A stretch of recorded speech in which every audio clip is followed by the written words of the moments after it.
मेरे प्यारे बच्चों, नमस्कार आप सभी को। भाई आज मैं आपके साथ सबसे पहली क्लास लेने जा रहा हूं RRB NTPC graduate level super set 1। देखिए, सुपर सेट का मतलब ये हुआ कि एनटीपीसी 2026 में मान लीजिए एक दिन में 3 शिफ्टें हुई, तो मैंने उन तीनों शिफ्टों से मिला के एक नया सेट बना दिया। उसको मैंने नाम दिया सुपर सेट। क्यों? क्योंकि जो बिल्कुल ऐसे सवाल हैं जो एक दो सेकंड में टूट जाते हैं, उनका तो मुझे नहीं लगता कि आप वीडियो सॉल्यूशन देखने यूट्यूब पे आएंगे। वो ऐसे सवाल होंगे जो हर बच्चा खुद ब खुद कर लेता है। तो मेरी कोशिश ये रहेगी कि 3-4 शिफ्टों का मिला के मैं एक सेट बना रहा हूं, और इस एक सेट में आपको इतना सीखने को मिल जाएगा, मतलब आप ये समझिए कि आपका पूरा कंप्लीट रिवीजन हो जाएगा पूरे मैथ का इस एक सेट से। ऐसे ही मैं लगातार सेट लेके आऊंगा जहां आपको सारे कॉन्सेप्ट क्लियर हो जाएंगे और कंप्लीट रिवीजन हो जाएगा। वीडियो जरूर लंबी रहेगी क्योंकि मैं एक सवाल के साथ, जो नए सवाल आ रहे हैं उसके साथ साथ उसके कॉन्सेप्ट को भी एक्सप्लेन जल्दी जल्दी से करूंगा। तो मेरे प्यारे बच्चों, नमस्कार है, आप सभी का स्वागत है इस सीरीज में। भाई सबसे पहले वीडियो को लाइक भी कर दीजिए और शेयर भी कर दीजिए। अब आइए पहले सवाल पर। देखिए मेरे भाई, ये 16 मार्च 2026 पहली शिफ्ट का क्वेश्चन है और ऐसे सवाल लगातार पूछे जा रहे हैं पेपर में। मैं इन सवालों का तोड़ बताता हूं। देखिए यार, पहले आप सवाल पढ़िए, मैं लिख देता हूं। सवाल में कह रहा है कि भाई ए, बी और सी तीन आदमी, 78 सदस्य हैं ए ग्रुप में, इसमें 22 सदस्य हैं और इसमें 34 सदस्य हैं, और इनका जो एवरेज है वो है मेरे बच्चे 136, 200, 383 और 457। बड़े ध्यान से देखना, ये है number of person, number of person, लोगों की संख्या है ये। ठीक है जी। और ये है मेरे प्यारे बच्चों उनका औसत। अब भाग कहां रहा है? ये है उनका औसत, ये है उनका औसत। तो सवाल में ये कह रहा है कि यार सभी का कंबाइंड एवरेज निकालिए, सभी का कंबाइंड एवरेज निकालिए। देखिए यार, अगर मैं एज ए स्टूडेंट बैठूं तो मैं इन सवालों को कैसे कैसे कर सकता हूं, मैं उन सारी बातों पर आपके साथ चर्चा करूंगा। मैं एज ए स्टूडेंट सबसे पहला काम ये करूंगा, अगर मैं डिटेल में करूंगा कि भाई 78 गुना 136, भाई 78 आंकड़ों का औसत 136 है तो योग इतना होगा। फिर मैं करूंगा 22 गुना 383, 22 गुना 383। फिर मैं करूंगा 34 गुना 457, 34 गुना 457। बटे में लिखूंगा आंकड़ों का योग, 78 जमा 22 जमा 34।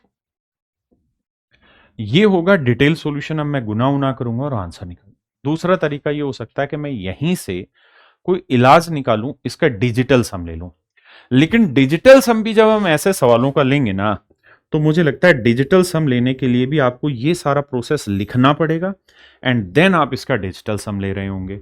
और ये एटलीस्ट कम से कम मैं समझता हूं कि 40 सेकंड लेगा ही लेगा आपके। हाँ है ना? डिटेल करेंगे तो हो सकता है 1.5 मिनट का भी समय गंवा दे आप। तो ऐसे सवालों में देखिए, कोई भी मेथड है ना, अच्छा या बुरा नहीं होता, हर मेथड क्वेश्चन के डाटा पे डिपेंड करता है। जैसे अगर मैं इस सवाल में स्टूडेंट हूं और मैं अगर इस सवाल को अपियर कर रहा हूं, तो मेरा जो दिमाग जाना चाहिए ना, वो इस बात पे जाना चाहिए कि ऑप्शन के इकाई के अंक सेम है कि अलग अलग है। तो आपने देखा सारे अलग अलग है, तो मेरा सबसे पहला काम होगा यूनिट डिजिट पकड़ूं। कैसे? भाई इन दोनों की गुना करूंगा तो यूनिट डिजिट क्या आएगा? 8 3 48, 8 आया, जमा इन दोनों की करूंगा गुना तो यूनिट डिजिट क्या है? 3 दूनी 6। इन दोनों की गुना करूंगा 4 7 28, 8। और बटे में यूनिट डिजिट देखें, इसका कितना है? 8, इसका यूनिट डिजिट 2 और इसका यूनिट डिजिट 4। भाई ऊपर इनका गुणनफल का योग करते हैं और नीचे आंकड़ों की संख्याओं का योग करते हैं। अब जोड़ूंगा तो 8 और 8 16 और 6 22, इकाई का अंक आया 2, और नीचे इकाई का अंक 8 2 10 और 4 14, यानी इकाई का अंक आया 4। अब बस ये दिमाग दौड़ाइए कि 4 का पहाड़ा किस पे पढ़े के 2 आए, तो 4 एकम 4 4 दूनी 8 4 3 12, 3 पे भी आता है जी।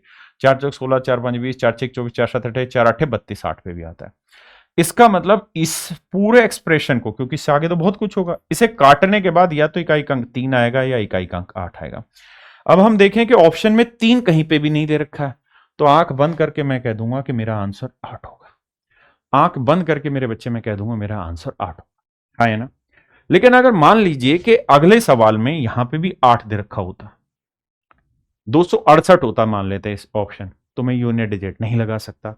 उस केस में फिर मैं जाता डिजिटल सम पे, उस केस में मैं जाता डिजिटल सम पे। जैसे इस सवाल में डिजिटल सम लगाना होता तो मैं कहता कैसे, पहले ही लिखना पड़ता, फिर 6 3 9 1 आया, 8 7 15 6 आया, तो 6 एकम 6 आया। यहाँ 2 और 2 4 आया, 8 3 3 6 8 से 14, 14 का 5 आया, 5 चौक 20 2 आया। यहाँ करूंगा तो 4 3 7 आया, 5 4 9 7 आया, 7 7 49 का 4 आया। अब जोड़ूंगा तो 6 और 2 8 और 4 12, ऊपर आया डिजिटल सम 2। अब आते नीचे, 8 7 15 का 6 आया, 2 और 2 4 आया, 4 3 7 आया। तो देखो 6 और 4, अच्छा गलती कर दी क्या भाई, 4 3 7 5 4 9 7, 7 7 49, 49 का 4, सॉरी भाई मैंने जोड़ में गलती कर दी, 6 और 2 8 4 12, 12 का डिजिटल सम 3, माफी चाहता हूं भाई। और नीचे देखें तो 6 4 10 7 17, 17 का डिजिटल सम देखोगे तो 7 और 1 8। अब हमें क्या सेटिंग करनी होती है कि नीचे डिजिटल सम किसी भी हालत में एक बनाना होता है।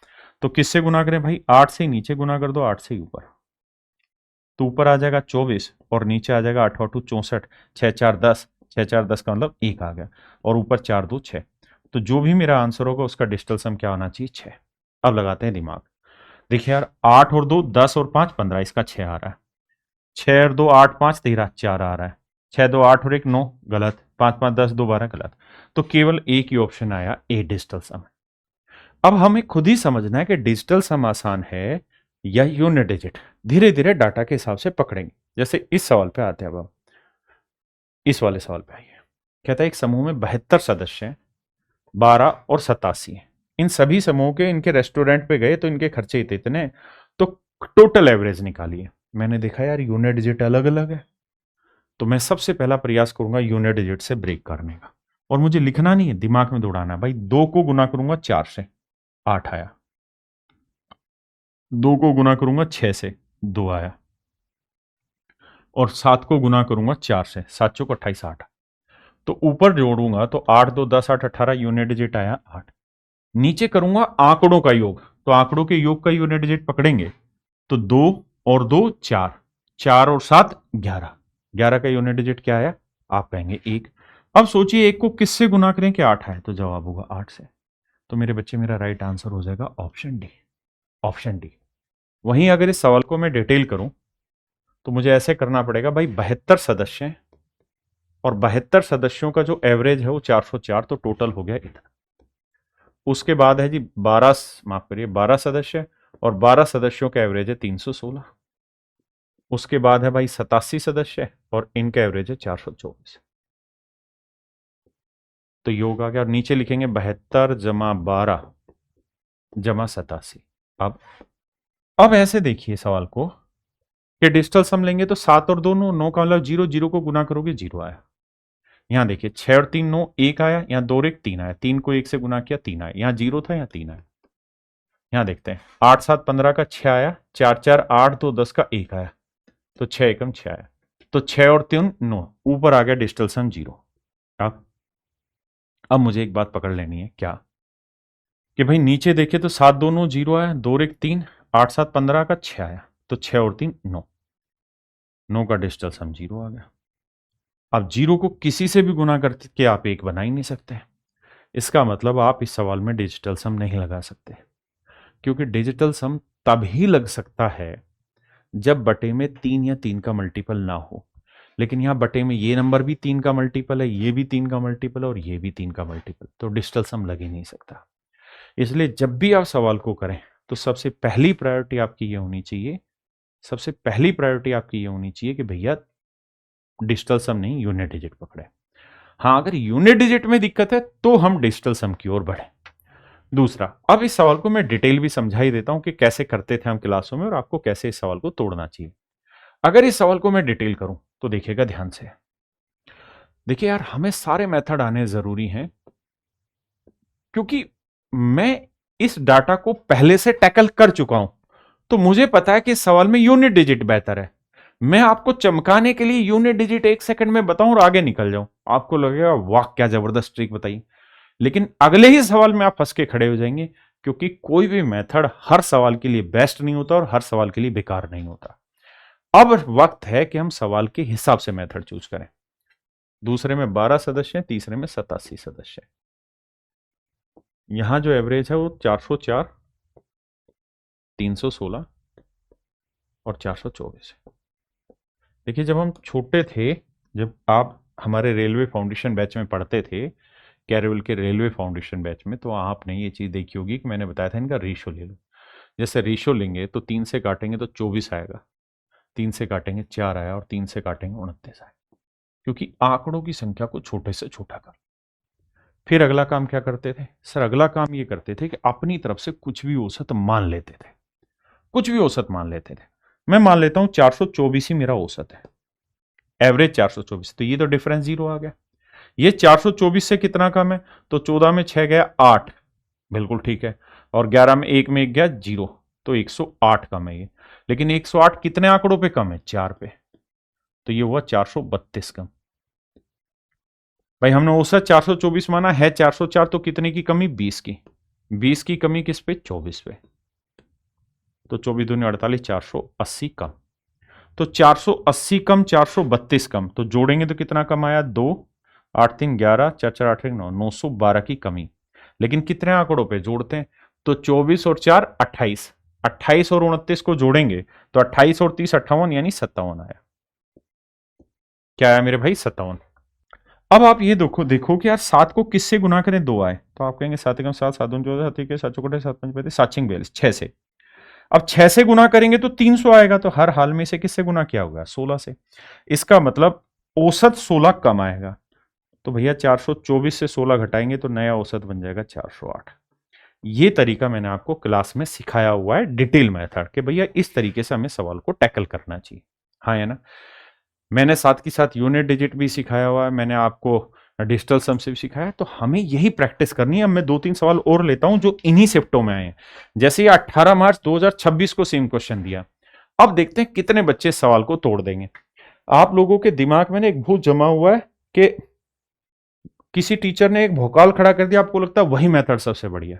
जैसा ये सवाल पे कह रहा भाई 48 सदस्य हैं ग्रुप ए में, ग्रुप आप करिए जब तक मैं लिख रहा हूं, 46 और सी में 36। एवरेज जो दे रखा है 477, 236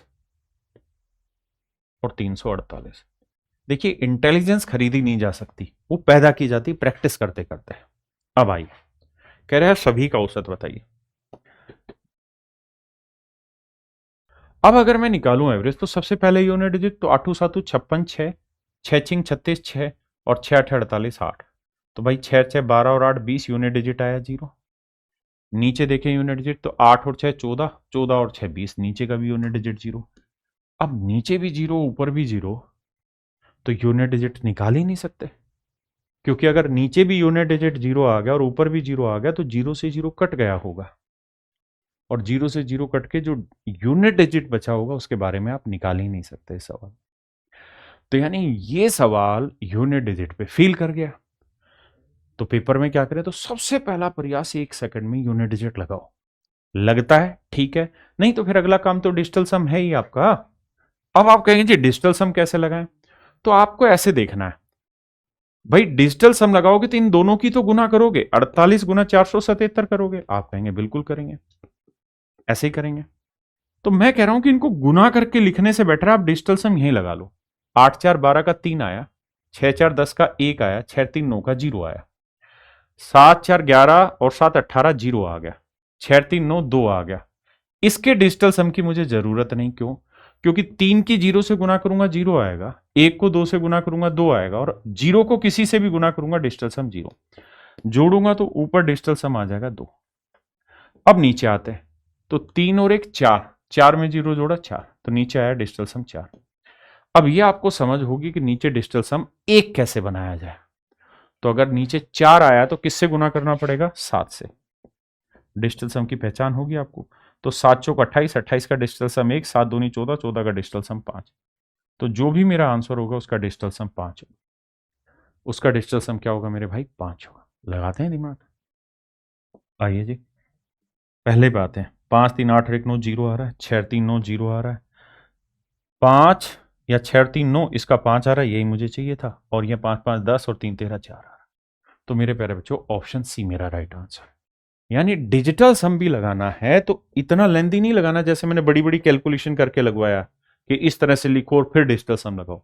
यही सब इंटेलिजेंस है जो धीरे धीरे इन वीडियो के थ्रू आप सीखेंगे। अब आपके लिए मैं पूरी तरह जग चुका हूं और काम कर रहा हूं। अब आपकी बारी है। भाई कंटेंट अच्छा लग रहा है तो शेयर जरूर करते रहिए। आइए आप करिए ट्राई, मैं जब तक सिखाता हूं आपको। ए बी सी कहता है यार 69 सदस्य हैं, 65 सदस्य हैं और 88 सदस्य हैं। कहता है यार इनका जो एवरेज है वो 468। बिल्कुल ठीक है जी। 120, माशाअल्लाह 276। अब हमें लगाना है बुद्धि। कैसे लगाएं जी बुद्धि? देखिए जी, मेरी सबसे पहली कोशिश होगी मैं यूनिट डिजिट ढूंढूं। मैं as a student unit digit पकड़ूंगा। 9 8 72 2 आया, 5 0 आया, 8 6 48 8 आया। देखा तो 8 2 10 यूनिट डिजिट 0 आया। नीचे का यूनिट डिजिट उठते हैं। 9 और 5 14, 4 और 8 12 2 आया। अब खुद ही सोचिए 2 को किससे गुना करें कि 0 आ जाए। तो या तो 5 से गुना करो या 0 से, तभी 0 आएगा। मतलब हर हाल में सवाल का यूनिट डिजिट या तो 0 होगा या फिर 5 होगा। अब 5 किसी भी ऑप्शन में है नहीं तो मेरा आंसर होगा मेरे बच्चे ऑप्शन सी, यानी 290। क्या आप मेरा पॉइंट समझ पाए? हाँ या ना? अब अगर यहीं पे आपको डिजिटल सम भी अप्लाई करना होता ना, तो मूर्खों वाला तरीका नहीं लगाते कि गुना करते और फिर डिजिटल सम लगाना था। नहीं, तो भी डिजिटल सम ऐसे लगाना था कि भाई 9, इसका डिजिटल सम 6 है, इसका 2 है और 8 8 16 7 आया। इसका डिजिटल सम 6 4 10 8 18 0 आया, 2 1 3 आया, 7 2 9 6 आया। तो इसे तो गुना करना नहीं क्योंकि 0 ही आएगा। 3 दूनी 6 आया, 7 6 42 का यूनिट डिजिट मतलब डिजिटल सम 6 आया। भाई 7 को 6 से गुना करेंगे 42, 42 का डिजिटल सम भी कितना आया? 6 आया। तो ऊपर का डिजिटल सम आया 6 6 12 यानी 3। अब नीचे का डिजिटल सम देखते हैं। तो भाई 6 और 2 8, 8 और 7 15, 15 का डिजिटल सम 5 और 1 6 आ गया। अब आप फंस चुके हैं। नीचे 6 आ गया। अगर नीचे कोई भी इनका जोड़ 3 का मल्टीपल अगर बन गया है तो पहले 3 का मल्टीपल काटना पड़ेगा, तभी आप सवाल को सोल्व कर सकते हैं। अगर नीचे डिजिटल सम 6 आ रहा है तो इसका मतलब इन तीनों नंबर के जोड़ में 3 है और वो 3 कॉमन लेके काटना पड़ेगा। तो यहां पे डिजिटल सम फेल हो गया। इसलिए आपको दो तरीके सिखाए हैं कि आप यूनिट डिजिट से करेक्ट करें, यूनिट डिजिट नहीं टूटता तो डिजिटल सम पे जाएं, है ना? अगर मान लीजिए सवाल में डिजिटल सम भी फेल हो गया, अब क्या करें? तो बाबू अगर डिजिटल सम भी फेल हो चुका है और आप डिजिटल सम से भी सवाल नहीं कर पा रहे तो फिर आपको डिटेल उठाना पड़ेगा क्वेश्चन। फिर कोई दूसरा तरीका नहीं, आपको डिटेल उठाना पड़ेगा। जैसे एक दो सवाल में लेता हूं। इस सवाल पे आइए। कह रहा ग्रुप ए में 53 सदस्य हैं, ए बी सी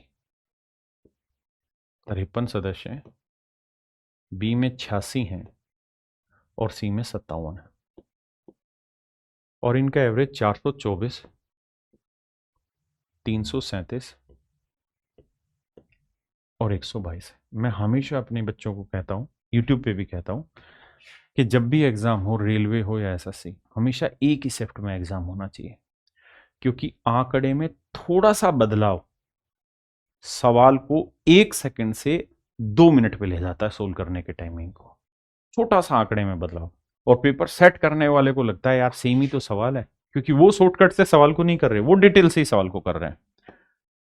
आइए अब लगाते हैं दिमाग, कैसे करें।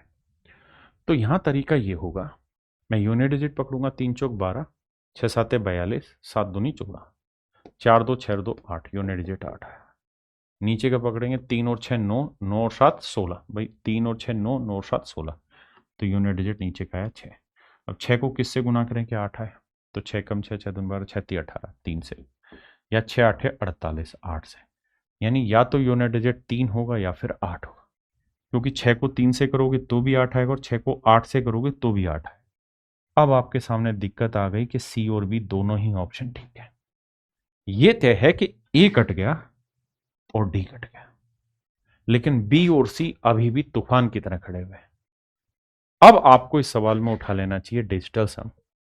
तो डिजिटल सम के लिए इनका डिजिटल सम 5 3 8, इसका 8 6 14, 4 और 1 5, 5 7 12 का 3। तो सबसे पहले इन्हें जोड़ के देख लो कि कहीं बटे में 3 ना आ रहा हो। तो 5 3 8 और 8 16, तो डिजिटल सम आ रहा है इनका 7, सभी की जोड़ का। अब कैलकुलेट करते हैं इसका। 4 4 8 2 10 का 1, 7 3 10 और 3 13 का 4, 2 2 4 और 1 5। अब गुना करेंगे 8 एकम 8, 5 चौक 20, 20 का डिजिटल सम 2, 3 5 15, 15 का डिजिटल सम 6, तो 6 और 2 8 और 8 16, 16 का डिजिटल सम देखोगे तो 6 और 1 7, ऊपर डिजिटल सम 7 है और नीचे भी डिजिटल सम क्या है 7। अब नीचे 1 बनाने के लिए किससे गुना करो भाई 4 से, तो नीचे 4 से क्या समझो ऊपर भी 4 से, तो कट ही जाएगा, तो नीचे 1 आया तो ऊपर भी डिजिटल सम क्या आया 1। अब हमें देखना है कि किस ऑप्शन का डिजिटल सम 1 आ रहा है। तो यहां देखें तो यहां 3 और 3 6 आ रहा, तो ये तो आंसर होगा नहीं। यहां 8 2 10 1 और 9 कट गया, तो इसका 1 आ रहा है, यानी मेरे बच्चे ऑप्शन बी मेरा यहां राइट आंसर होगा।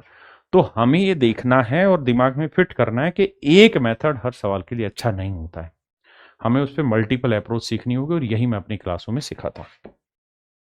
ये सवाल आपका होमवर्क है, सभी बच्चों ने घर से करके लाना है।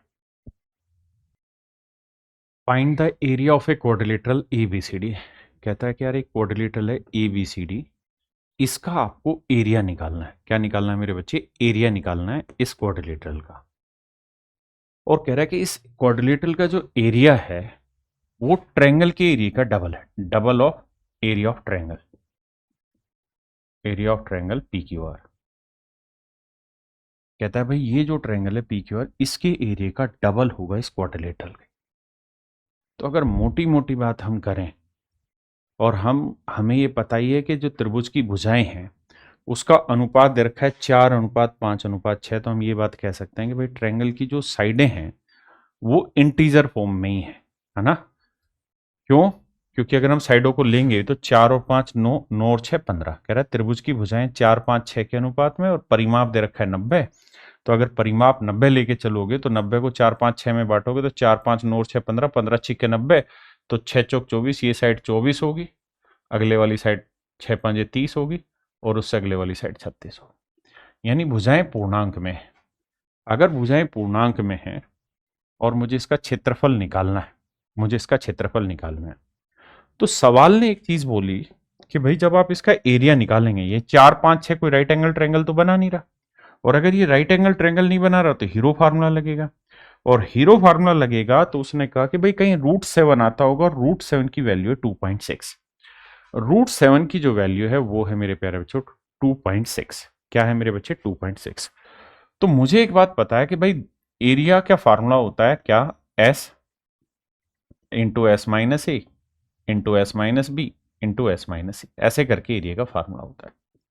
तो पहली चीज तो कि जो भी मेरा एरिया आएगा वो 2 का मल्टीपल होगा, 2 का मल्टीपल मतलब इवन नंबर होगा, तो ये तो मेरा आंसर हो नहीं सकता, पहली चीज। दूसरी, अब मुझे ये बात भी पता है कि जो क्षेत्रफल निकलेगा ना उसमें कहीं ना कहीं √7 आएगा, और √7 आएगा तो उसकी वैल्यू 2.6 बनेगी, और अगर 2.6 बनी तो 2.6 को हम लिख सकते हैं 2 गुना 13, 2 गुना 13 मतलब 1.3, माफ करिए 2 गुना 1.3, यानी जो भी मेरा आंसर होगा ना वो 13 का भी मल्टीपल बनेगा, 13 का भी मल्टीपल बनेगा जो भी आंसर होगा। भाई 2.6 को हम लिख सकते हैं 2 गुना 1.3, तो यानी 1.3 का मतलब, और आंसर डेसिमल में है नहीं, तो आगे कोई 5 5 की टर्म आई होगी, 2 से गुना करके 10 बना होगा, तो ये डेसिमल हटा होगा, यानी मेरे सवाल का आंसर 13 से गुना होगा, मतलब 13 से भाग जाएगा। अब 13 5 65, ये भाग नहीं जा रहा, 13 5 65, ये भाग नहीं जा रहा, तो 13 5 65, 13 चौको 52, ये भाग जा रहा है, यानी मेरा ऑप्शन बी राइट आंसर है। मुझे सवाल में ये सब लिखने की जरूरत नहीं, समझाने के लिए लिखा है। जैसे ही मैंने 2.6 देखा तो मेरा आंसर समझ में आ गया, 702, यानी 13 से भाग होने वाला। अब अगर मैं सवाल को करने भी लगूंगा तो मुझे पहले S निकालना होगा। S का मतलब सेमी पेरीमीटर, मतलब परिमाप का आधा, और पेरीमीटर दे रखा है 90, 90 का आधा कितना हुआ 45। फिर मैं क्या करूंगा, 45 में से 1 घटाऊंगा 24, तो 21 आया, फिर 45 में से 30 घटाऊंगा तो 15 आया, और फिर 45 में से 36 घटाऊंगा तो आया 9। आपने कहा हाँ। अब यहां आने के बाद तो सवाल के और भी रास्ते खुल गए। कैसे? यहां आने के बाद आपने एक चीज नोटिस की होगी कि भाई यहां पे भी 9 है, 9 5 45, यहां पे भी 9 है, तो 9 का वर्गमूल निकालेंगे तो 9 तो बाहर आएगा ही आएगा, मतलब जो आंसर होगा वो 9 का भी मल्टीपल होगा। अब 9 का मल्टीपल होगा, मान लो अगर 2 ऑप्शन 13 से भाग जा रहे होते तो मैं 9 का भी चेक कर लेता कि भाई 9 गया, ये भाग नहीं जा रहा, ये 9 से भाग नहीं जा रहा, यही 9 से भाग जा रहा है। तो ये तरीके हैं, हर सवाल में बहुत सारे तरीके होते हैं ऑप्शन से टैकल करने के, और यही आपने सीखने। आइए कहता है किसी वस्तु को Q को 50% लाभ पर बेचता है। कहता है P है वो किसी आर्टिकल को Q को 50% लाभ पर बेचता है और Q उसी आर्टिकल को 60% हानि पर बेच देता है। R ने इतने में ली तो P द्वारा वस्तु को किस मूल्य में खरीदा गया, यानी P और R के बीच में रिलेशन पूछा गया। तो कह रहा है P ने Q को 50% प्रॉफिट में बेचा, तो 50% की फ्रैक्शन 1/2, यानी P ने 2 में खरीदा तो 1 का लाभ लेके 3 में बेचा होगा Q को, और फिर Q ने 60% हानि पे R को बेच दिया, तो 60% की फ्रैक्शन 3/5, यानी Q ने कोई चीज 5 में खरीदी तो 3 का लॉस लेके 2 में बेच दी। तो अब ये रिलेशन बन के आ गया PQR का, यानी यहां 2 से 2 कट जाएगा, मतलब P ने कोई चीज 5 की खरीदी थी तो R ने वो खरीदी है 3 की। समझे कि नहीं? नहीं तो आप यूं करें कि भाई P से Q जाओ फिर Q से R जाओ, फिर रेशियो इक्वल करो, भाई PQ का रेशियो आ रहा है 2-3, फिर QR का रेशियो आ रहा है 5-2, तो भी आप P और R का रिलेशन निकाल सकते हैं। मैंने उसी चीज को थोड़ा आसान भाषा में कर दिया। अब 3 यूनिट की वैल्यू दे रखी है 3234 रुपए, 3 यूनिट की वैल्यू है 3234 रुपए, तो 5 यूनिट की वैल्यू बताइए क्या होगी। अब जैसे ही आप इस सवाल पर आए तो आपने एक चीज देखी कि भाई इसको गुना करेंगे ना, देखो 3 तो काटा होगा, 3 कट भी रहा है, 3 से 4 2 6, 3 से तो कट रहा है, लेकिन 5 की 4 से गुना करूंगा इकाई का अंक आया 0, और नीचे 3 है, तो 3 को किससे गुना करूं कि 0 आए, तो जवाब होगा 0 से ही गुना करके आएगा, मतलब जो भी आंसर होगा उसका इकाई का अंक 0 होगा, और वो एक ही ऑप्शन में था, तो बी मेरा राइट आंसर। आइए, कह रहा है if the quadratic equation this and this have common roots, ये रेलवे में पूछे गए इस बार क्वाड्रेटिक इक्वेशन में। जब भी सवाल में ये बोला जाए कि भाई दो क्वाड्रेटिक इक्वेशन है और उनके रूट्स कॉमन है, मूल उभयनिष्ठ है, तो इसमें एक बेसिक फंडा होता है, क्वाड्रेटिक इक्वेशन का फार्मूला होता है, मतलब फॉर्मेशन होता है ax² + bx + c = 0। हाँ है ना, ये रहती है मेरे बच्चे क्वाड्रेटिक इक्वेशन, ये रहती है क्वाड्रेटिक इक्वेशन। हाँ जी, तो अगर मेरे भाई ये वाला a1 है, ये b1 है और ये c1 है, और ये लेट से a2 b2 और c2 है, और अगर सवाल ने ये कह दिया कि roots are common, roots are common, common मूल उभयनिष्ठ हैं, तो इसका मतलब है कि यहां पे जो x की 2 वैल्यू निकल के आएंगी सेम टू सेम वही x की 2 वैल्यू यहां निकल के आएंगी। अगर ऐसा है कि मूल कॉमन आ जाए दोनों इक्वेशन के, तो हमेशा ही ध्यान रखना a1/a2 का जो रेशियो होगा वो b1/b2 के रेशियो के बराबर होगा, और वही बराबर होगा c1/c2 के। क्यों? क्योंकि जो ये इक्वेशन होगी ना, इसी का कुछ ना कुछ मल्टीप्लाई करके ये इक्वेशन आई होगी। अगर k से गुना किया होगा तो कोई दूसरी इक्वेशन बनेगी, तभी उसी सिचुएशन में इनके रूट सेम हो सकते हैं, अदरवाइज नहीं हो सकते। तो अब हमें पता चला कि भाई रूट्स कॉमन होने का मतलब है कि ये रेशियो हमेशा बराबर आएगा क्वाड्रेटिक इक्वेशन में। लेकिन अब सवाल इतना बदतमीज किस्म का आदमी है कि उसने सवाल को अच्छे से बना के ही नहीं दिया, तो आपको बनाना होगा। कैसे? भाई a को 8x² से गुना करेंगे, ध्यान देना, तो a 8x² आया, और यहां है 4x², यहां है 4x², यहां से x² कॉमन ले लूंगा मैं, x² कॉमन ले लूंगा, ध्यान से देखना, तो बचेगा 8a + 4, ये x² का कोफिशिएंट आया। बड़े ध्यान से धीरे धीरे समझना, क्योंकि क्वाड्रेटिक इक्वेशन की शेप होती है कि x² के जितना भी कोफिशिएंट है वो यहां लिखेंगे, फिर x का कोफिशिएंट यहां लिखेंगे, फिर आखिरी में जो कांस्टेंट टर्म बच गई वो लिखेंगे।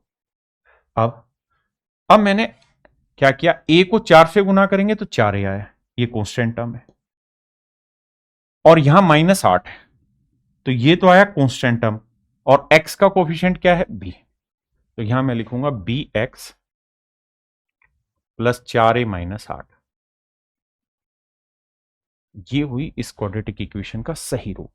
ऐसे ही दूसरी निकालेंगे, जब दूसरी निकालेंगे तो 3a को 2 से करेंगे तो 3 दूनी 6ax² आया, और यहां 3x² अलग से दे रखा है, तो यहां से मैं x² कॉमन ले लूंगा, क्योंकि क्वाड्रेटिक इक्वेशन में x² बनाना होगा, तो इसका कोफिशिएंट यहां बचेगा 6a + 3,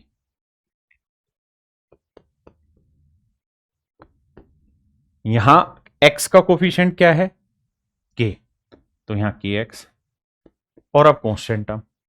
अब आप मुझे बताना 3a को 1 से गुना करेंगे तो 3a आया, और -6, तो ये आ गई कांस्टेंट टर्म। ये आपको धीरे धीरे लिखना होगा एक दो सवाल में ना, तब आपकी प्रैक्टिस में है। अब यहां से हम आगे आते हैं। तो मेरे प्यारे बच्चों, बात ये हुई कि ये दो स्टैंडर्ड क्वाड्रेटिक इक्वेशन बन गई। अब कह रहा है कि इनके रूट्स कॉमन है। अगर रूट्स कॉमन है तो a1/a2 यानी 8a + 4 6a + 3 ये इक्वल होगा b1/b2 b/k के, और ये इक्वल होगा कांस्टेंट टर्म दिस 4a -8 बटे 3a - 6। मैंने कुछ नहीं किया, जो यहां सिखाया है उसी को एग्जीक्यूट किया है, बस इक्वेशन को स्टैंडर्ड फॉर्म में लिखा। यहां इक्वेशन स्टैंडर्ड फॉर्म में इसलिए नहीं थी कि यहां पे एक्स स्क्वायर था, यहां पे भी एक्स स्क्वायर था, तो मुझे एक बार स्टैंडर्ड फॉर्मेट में इक्वेशन को बनाना था। अब अगर मेरे बच्चे यहां से मैं 4 कॉमन ले दूं ऊपर से, तो यहां बचा 2a + 1। आपने कहा बिल्कुल ठीक है। यहां से 3 कॉमन ले दूं तो यहां बचेगा 2a + 1। आपने कहा सर बात तो बिल्कुल सही है। अगर ये बात सही है तो 2a + 1 2a + 1 कट गया, तो भाई 4/3 बराबर b/k है, तो k को 4 से गुना करेंगे तो 4k आ जाएगा, और 3 को b से गुना करेंगे 3 भी आ जाएगा। अब सच बात यह कि मुझसे जो पूछा हुआ है वो स्क्वायर में पूछा है, तो मैं दोनों साइड स्क्वायर करूंगा तो ये 9b² आया, और ये 16k² आया। तो ये 16k² उधर जाएगा, माइनस का हो जाएगा, तो 9b² - 16k² = 0। और यही आपसे पूछा हुआ है, इसी बारे में चर्चा हो रही, तो आंसर आ जाएगा 0। देखिए यार, ऐसे सवालों में ना सामान्यतः ऐसा होता है, ऐसे सवालों, मेरे शब्दों को बड़े ध्यान से समझना, गलत नहीं जाना किसी भी हालत में। ऐसे सवालों में सामान्यतः ये होता है कि जो पूछा होता है उसकी वैल्यू 0 आती है। क्यों? देखिए समझना, क्योंकि पेपर में तो आपको अटेम्प्ट करना है, तो उसकी कला सीखनी। देखिए यहां से भी मैं 4 कॉमन ले दूं और यहां से 3 कॉमन ले दूं, तो ऊपर नीचे की वैल्यू कट जाएगी, ये 4/3 ही आ जाएगा, यहां 4/3 ही आ जाएगा।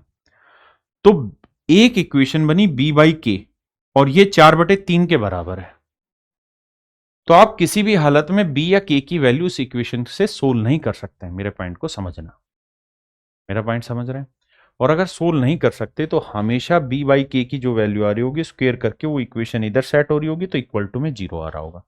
आंख बंद करके इस डाटा को याद रखना कि ऐसे में 0 आंसर आएगा। जैसे अगला सवाल लेता हूं, पहले इस सवाल में आपको स्टैंडर्ड फॉर्मेट की इक्वेशन बनानी चाहिए, मेरी सलाह ये है, क्योंकि सवाल ने यही कहा है क्या कि भैया ये जो इक्वेशन है इनके रूट्स कॉमन है। तो पहली इक्वेशन पे अगर हम आए तो वो है a² - 7a। अच्छा, ये बिल्कुल ठीक दे रखी है, ये बिल्कुल सही स्टैंडर्ड में दे रखी है, a² - 7a x, ये बिल्कुल ठीक लिखी हुई है, माफ करना, +x + 12 = 0। लिख के दिखा देता हूं।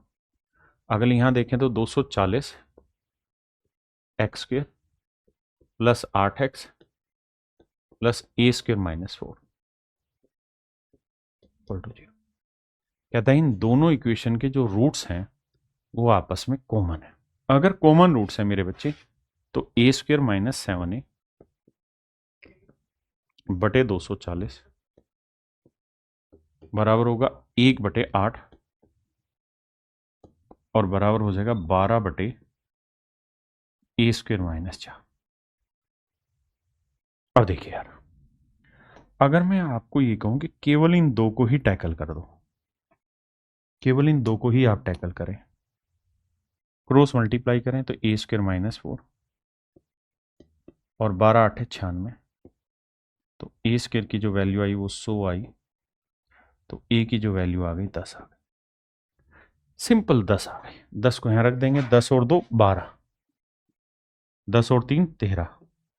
तो ये बात समझ में आ गई कि 13 का मल्टीपल होगा, 10 में 3 गया, 10 में 4 गया 6, तो 6 दूनी 12, 13 दूनी 26, यानी आंसर 13 का मल्टीपल होना था, तो ऑप्शन डी मेरा राइट आंसर हो।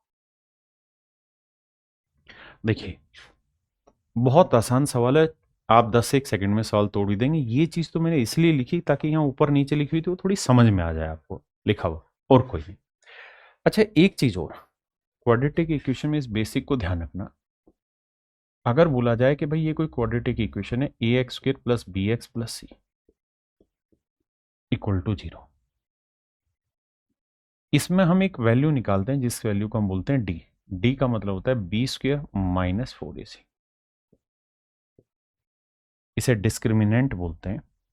और डी के आधार पर बहुत सारी चीजें तय होती हैं। अगर डी का मान 0 से बड़ा है तो हम कहते हैं रूट्स रियल होंगे, रियल जूस नहीं, रियल वास्तविक वाले, और रूट्स डिफरेंट होंगे, रूट्स डिफरेंट होंगे। अगर एक रूट ए प्लस रूट बी है तो दूसरा रूट हर हाल में ए माइनस रूट बी हो। ये बेसिक पॉइंट आपको पता होगा। दूसरी बात, अगर डी की वैल्यू 0 है तो हम कहते हैं रूट्स आर रियल, रूट वास्तविक होंगे और इक्वल भी होंगे।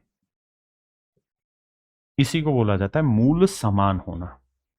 डी जब भी 0 के बराबर आ जाता है तो हम कहते हैं कि मूल समान है या बराबर है, और मतलब इक्वली हो गए तो इसका मतलब अल्फा और बीटा जो दो रूट होते हैं, एक्स की जो दो वैल्यू आती है वो दोनों ही सेम आनी है, हाँ है ना। और तीसरी जो आखिरी कहानी होती है वो ये रहती है कि अगर डी की वैल्यू 0 से छोटी आई तो जो रूट्स होंगे यानी अल्फा बीटा जो होंगे मेरे बच्चे, वो पहली बात तो इमेजिनरी होंगे, काल्पनिक होंगे, और दूसरी बात डिफरेंट होंगे लेकिन काल्पनिक हो जाए। ये दो चीजें आपको मतलब ये तीन चीजें आपको समझने की है, और इस पे बड़े सारे सवाल पूछे जाते हैं। जैसे ये सवाल 16 मार्च की शिफ्ट में पूछा गया। सवाल ने कहा if the equation this and this have one root in common. देखिए पिछले सवालों में एक चीज लिखी हुई थी कि इनके सारे रूट्स कॉमन है। अगर आप आए जैसे इस वाले सवाल पे आए तो आपने यहाँ एक चीज लिखी होगी कॉमन रूट्स, रूट्स लिखा है। रूट्स का मतलब दोनों मूल कॉमन है। जबकि इस सवाल पे आएंगे तो इसने लिखा है कि एक ही रूट कॉमन है, एक ही रूट कॉमन है, यानी इन दोनों ही इक्वेशन में एक ही रूट कॉमन है। और अगली लाइन बड़ी अच्छी बोली कि पहली समीकरण के मूल बराबर है, root of the first equation are equal, कहता है पहली समीकरण के मूल समान है। तो भाई पहली समीकरण है क्या, X square minus 3px plus Q equal to 0। सवाल में कह रहा है कि भाई जो पहली इक्वेशन है इसके रूट समान होंगे। अब आपको मैंने यहां एक चीज बताई कि भाई अगर कोई इक्वेशन है A X square plus B X plus C equal to 0, अगर मुझे यहां से x की वैल्यू निकालनी है तो x की ही दो वैल्यू निकल के आती हैं, एक को हम अल्फा बोलते हैं, एक को बीटा बोल देते हैं समझने के लिए। तो जो अल्फा आता है वो होता है minus B plus root D upon 2a, और दूसरा होता है minus B minus root D upon 2a। आपने कहा हाँ सर बिल्कुल सही बात है, यही आती दो वैल्यूज, बिल्कुल ठीक है। और मैंने आपको यह भी बताया कि अगर रूट्स आपको सवाल में दे दें कि मूल समान है, मूल समान है, अगर सवाल में ये लिखा मिल जाए कि भाई मूल समान है, रूट्स इक्वल हैं, तो इस बात का मतलब ये हुआ कि ऐसी हालत में डी की वैल्यू 0 हो जाएगी। ऐसी सिचुएशन में डी की वैल्यू क्या हो जाएगी, 0। तो इस सवाल में उसने यही कह रखा था कि भाई पहली समीकरण के मूल बराबर हैं। अगर रूट्स बराबर हुए तो इसका मतलब डी की वैल्यू 0, और डी की वैल्यू 0 है तो यहां 0 रखने से कोई फर्क ही नहीं पड़ेगा, यहां पे भी डी की वैल्यू 0 रखने से कोई फर्क नहीं पड़ेगा। तो आप देखेंगे कि दोनों रूट्स आपके इक्वल आ गए, अल्फा की भी वैल्यू वही आई और बीटा की भी वैल्यू यही आई। तो हमेशा के लिए ध्यान रखना कि जब भी रूट्स इक्वल दे रहा है तो इसका मतलब अल्फा हो या बीटा, दोनों की वैल्यू सेम आएगी, और वो आएगी माइनस बी बाई 2a। अब यहां ध्यान से देखें तो b की वैल्यू क्या है, माइनस 3p, तो माइनस माइनस प्लस 3p आ गया, और a की वैल्यू क्या है, कुछ नहीं तो 1, तो 2 एकम 2। तो मैं ये कह सकता हूं कि यार अल्फा और बीटा की वैल्यू जो आई वो 3p/2, यानी पहली जो इक्वेशन है उसमें x की जो है वो दो ही वैल्यू निकलेंगे और दोनों ही वैल्यू सेम आएंगी। ऐसा उसने सवाल ने कहा था कि भाई पहली इक्वेशन के दोनों रूट्स कॉमन है तो अल्फा बीटा की वैल्यू 3p/2। आपने कहा यार ये बात तो ठीक है। अब आगे क्या कहना चाह रहे हैं? अब हमें ये समझना चाहिए सवाल में कि भाई पहली इक्वेशन में रूट्स इक्वल है, रूट्स बराबर है, तो d की वैल्यू 0 होगी और d की वैल्यू 0 होने का मतलब है कि b² - 4ac = 0 होगा। तो b² की वैल्यू हम 4ac लिख सकते हैं। मैं पूरा कॉन्सेप्ट आपको एक बार याद दिला रहा हूं। और b की वैल्यू क्या, -3p, वर्क करेंगे तो 9p² आया, और a की वैल्यू 1 है और c की वैल्यू कांस्टेंट यानी q है। तो मेरे बच्चे अगर मैं यहां से सिर्फ q की वैल्यू आपसे पूछूं तो वो आ जाएगी 9p²/4। और जो मुझसे सवाल में पूछा उसमें पूछा t + q, तो q की वैल्यू मैंने निकाल दी, क्या आएगी 9p²/4। तो q की वैल्यू आएगी 9p²/4। हमने कहा यार ठीक है, q की वैल्यू हमारे पास आ गई। अब मेरे बच्चों एक बात बताना, जो दूसरी इक्वेशन मेरे पास दे रखी है वो दूसरी इक्वेशन क्या है, x² - 2kx + t = 0। सवाल ने ये कहा कि भाई पहली इक्वेशन और दूसरी इक्वेशन दोनों में एक रूट कॉमन है। पहली इक्वेशन और दूसरी इक्वेशन दोनों के एक रूट कॉमन है, मतलब दोनों में x की एक वैल्यू कॉमन है। लेकिन पहली इक्वेशन में तो x की दोनों ही वैल्यू ये आई, तो मतलब दूसरी इक्वेशन में x की एक वैल्यू तो ये होगी, मैं ये रख देता हूं x की जगह 3p/2, तो यहां रखेंगे 3p/2, तो ये हो जाएगा 9p²/4 - 2k। x की वैल्यू रख देता हूं, x की वैल्यू यही तो है 3p/2 और प्लस में t = 0। अब मुझे जो आंसर चाहिए ना वो चाहिए t और q की फॉर्मेट में, t और q की फॉर्मेट में, क्योंकि t + q चाहिए। अब जरा ध्यान से देखना कहानी कहां आके फंस रही है कि अगर मैं यहां से t की वैल्यू निकाल लूं तो ये 3kp उधर जाएगा, प्लस का हो जाएगा, 3kp आएगा प्लस का, और ये वाली वैल्यू उधर जाएगी तो माइनस हो जाएगा, -9p²/4। ये वैल्यू आ गई t की, और ये वाली वैल्यू है मेरे बच्चे p की। ये वाली वैल्यू थी p की। हमसे पूछ रहा है कि यार p और t दोनों को जोड़ दो, तो मैं कह रहा p और q की वैल्यू थी, माफ करना, ये वैल्यू थी q की। हमसे कह रहा है यार q और t दोनों को जोड़ दो, तो मेरे दोस्त अगर मैं q और t दोनों को जोड़ूं, यहां पे अगर मैं q और t दोनों को जोड़ूं तो ध्यान से देखिए, ये वाली वैल्यू है किसकी, t की, और ये वाली वैल्यू है किसकी, q की। अगर मैं दोनों को जोड़ूंगा तो ये चीज और ये चीज कट जाएगी, तो आप कहेंगे बिल्कुल, तो t + q की जो वैल्यू आई वो आई 3kp, और मुझे इसका होल स्क्वायर चाहिए इधर, तो इधर भी कर देंगे, तो इसका होल स्क्वायर करेंगे तो ये आंसर आ जाएगा 9k²p², यानी पहला ऑप्शन मेरा राइट आंसर। अब देखिए मेरे बच्चे, ये तो था फुल डिटेल में आपको एक एक चीज मैंने एक्सप्लेन की सवाल में कि भाई कैसे कैसे क्या क्या चीजें मूव ऑन होती हैं, क्या इसका अर्थ होता है, एक एक बात को समझाया है यहाँ मैंने। अब मैं इसी सवाल को आपको समझा रहा हूँ शॉर्टकट में, बहुत सिंपल भाषा में, बड़े ध्यान से मेरी बात सुनिएगा, क्योंकि हमें पेपर में कैसे करना है that will matter lot to us. देखिए भाई, हमें पेपर में जो करना है ना वो काम जरूरी है बाकी चीजों के अलावा। अब आते हैं कि सवाल को पेपर में करें तो कैसे। सबसे पहली चीज हमसे पूछा हुआ है t + q का होल स्क्वायर, t + q का होल स्क्वायर, ये हमें पता है। उसने ये कहा कि भाई जो पहली इक्वेशन उसके दोनों रूट्स इक्वल है।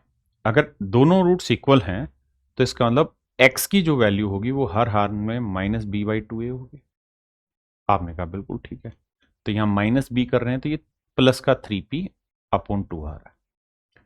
यानी अगर मैं दो रूट्स ले भी लूं ना, अल्फा और बीटा, तो आप ये समझिए कि अल्फा और बीटा दोनों की ही जो वैल्यू आएगी ना 3p/2 आएगी।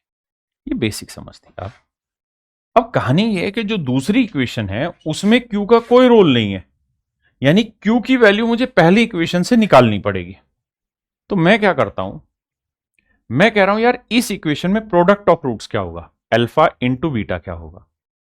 तो आप कहेंगे सर अल्फा इंटू बीटा होता है सी बाई ए, तो सी की वैल्यू Q है और ए की वैल्यू 1, तो Q की वैल्यू आ गई।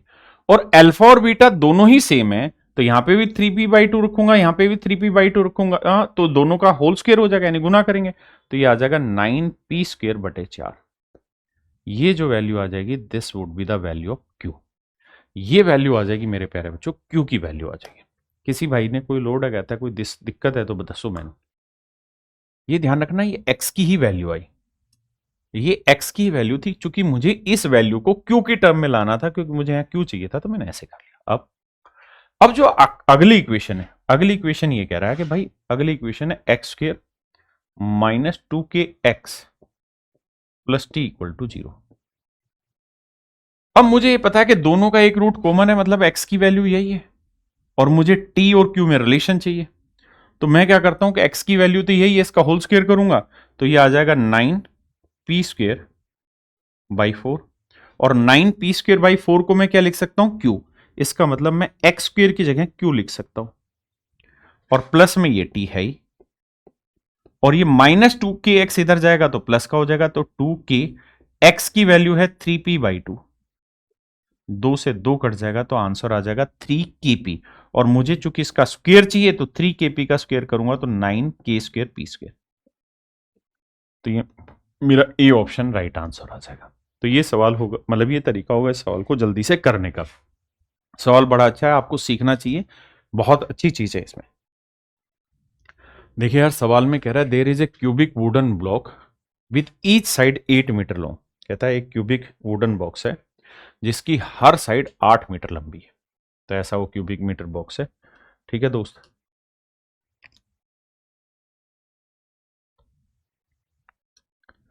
ओ बड़े प्यार से देखिए, भाई सवाल की समझ मनानी बहुत जरूरी है।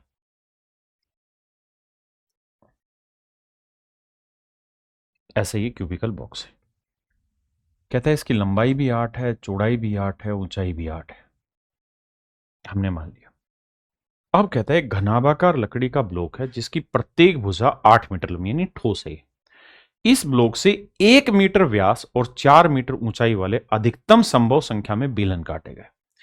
देखिए यार, जो भी हम बेलन काटेंगे उस बेलन की कहानी यह है कि उस बेलन की जो हाइट है ना, वो है मेरे बच्चे 4, और उसका जो डायमीटर है ना वो है 1।